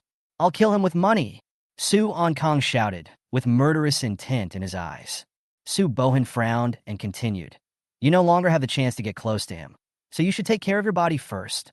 When Su Bohan saw Su Mo coming back, he actually had the thought of killing him. But Su Bohan knew that this was not realistic. If it succeeds, it will be fine. If it fails, it will cause huge trouble, which is the same as Su Juinja's failure to kill Su Mo. He can only think of other solutions now. On the other hand, Su Mo also frequently came into contact with some people in Shuzhong to open up the situation in Shuzhong. This time, Su Mo has already withdrawn 30 billion yuan and did not attract any investment. Instead, he plans to build the factory on his own. The estimated first phase will cost 5 billion yuan to acquire the land and build the factory. The second phase of the plan is to build components for various giant lithography machines. This will require a lot of money, estimated to be around 10 billion. The contract was quickly drafted and the documents were quickly issued. Shuzhong allocated a piece of land of 3,000 acres in the west of the city to Su Mo and allowed him to build it himself. Su Mo quickly contacted the engineering team to move in. However, in addition to being busy, Su Mo frequently contacted some security personnel, looking for opportunities to get rid of Su Kong. Su Mo wanted to kill him directly. But the news is not good. The Su family is rich, and they have recently stepped up their security. This won't do. If you don't care about the cost, you can kill Su Kong, but the consequences will be very serious. Su Kong's mother is called Shen Qing, from the Song family in Shu, and her background is quite powerful. Killing Su Kong directly will cause a chain reaction. The Su family also has a lot of experience. We can only take it slow. Then take your time. Su Mo spoke. After Su Juinja, the direct murderer, was killed, there was no need to be in a hurry to deal with the father and son, Su Kong and Su Bohan. Once you get anxious, you will fall into the other party's trap. Things like hiring someone to kill someone, once they're investigated, there's no end to it. If they are not sure of directly eliminating the Su family and other members of the Su family, they can only solve the problem through planning. Even Su Bohan and Su Kong can only kill with a borrowed knife and dare not do it themselves. Now Su Mo has calmed down. Play with him slowly. It's good that you have calmed down. There is nothing that cannot be solved. The only difference is how to plan. Our company is doing well, and we will definitely succeed. Gu Huanqi put the things on the table and walked towards him. Good. Gu Huanqi is very beautiful and seems to have dressed up today. Looking at Su Mo, she feels a little eager. She is tall, fair-skinned, and beautiful. She wears a lavender dress and looks graceful and elegant. At first glance, she looks like a beautiful lady from a noble family. She usually likes to wear women's suits, which makes her look heroic and decisive. Today, she had nothing to do, so she put on a dress. Su Mo's eyes lit up, and he thought she was breathtakingly beautiful. When Gu Huanqi saw him staring at her with burning eyes, a hint of embarrassment appeared on her pretty face. "Why are you looking at me?" She lowered her head slightly. Su Mo smiled and said, "After all these years, I didn't even realize that Huanqi, you are quite pretty." Gu Huanqi's pretty face turned even redder, and she was happy in her heart. "You're so funny. Notify Tang Lei first, and see what Tang Lei will do." "I can't swallow this grudge," Su Mo said. "I just asked Tang Lei. Tang Lei said he will come as soon as he gets better." Gu Huanqi said, "That's good." Su Mo nodded, and suddenly looked at the beautiful girl in front of him. He couldn't help but reached out and held her little hand. "Ah!" Gu Huanqi was obviously surprised. "This ring is quite beautiful. I didn't even notice it," Su Mo said with a smile. Gu Huanqi glanced at him slightly. Her pretty face seemed to turn even redder, and she said angrily, "You didn't find anything. You just stared at the Su family." Her tone seemed full of grievance. "Then I'll pay more attention to you." Su Mo smiled as he looked at the girl's beautiful face. "Oh?" Although Gu Huanqi was shy, She still raised her head and responded, with the corners of her mouth completely curled up. She has been waiting for him for a long time and doesn't want him to live in hatred forever. They have money, connections, and careers, and they clearly have a bright future. Sue and Mo went back to Sue's house. He beat Sue on Kong severely in front of everyone in the Sue family. I got news from Grandma that Grandpa and Uncle are very angry. They said Sue Mo has grown powerful and wants to start a new business. In the detention center, Su Shuehui came to visit Su Deming and Xie Bingyin and said this. He looked very angry and wanted to kill Su Kong, but he held back in the end. Su Shuehui continued to speak and brought food to the two of them. Su Wanning has returned to the mountains. She's about to give birth and has no intention of coming out. Now only Su Shuehui and Su Shuang take care of them. In addition, Sumo's chip industry has already settled in Shuzhong. The impact is huge, and he is pushing this matter madly. Someone in the family has already contacted Shuang and me, asking us to help find Sumo's connections. I heard some people say that Sumo's ambition is terrifying. I don't know if he can succeed. It takes a lot of courage to make such a big investment. Su Shuehui was in a low mood and spoke to the two of them in a disjointed manner. The two are now locked up in prison. They ignore everything else and remain motionless most of the time. Only when they hear news about Su Mo will their expressions change. Also, Su Mo seems to have confirmed his relationship with that Gu Huanqi. Someone saw them secretly holding hands. Maybe they're already together. Speaking of this, Su Deming turned and looked at Su Shuehui. Su Shuehui continued, but he still refuses to eat with his grandparents. In the past few days, he has even refused to see them. Su Deming looked gloomy. I have already informed Uncle Su Bohu, the son of my third uncle, and asked Su Mo to find a way to get Dad out first. But Su Mo didn't agree. Now my uncle has mobilized some forces and doesn't want Dad to go out. Su Deming stopped talking and curled up in the corner. You really shouldn't kneel to him. You shouldn't beg him. It was Juinja who did something wrong. Why did you still do this? The reason why he didn't reveal Juinja's true identity before was to give you one last chance to see what choice you would make. In the end, you actually knelt down and begged him to let Juinja go. I think nothing could be more desperate than this. Sumo will succeed. Definitely. Su Shuehui put the food in there for the two of them to eat. Since Xie health had not yet recovered, the police gave her a lot of care and did not keep a close eye on her. Su Juinja has been cremated, and his ashes are still in the funeral home, with no one collecting them. Su Shuehui came over to inform Xie Bingyin of all this. Chapter 302 Su Bohan definitely has problems with favoritism and fraud.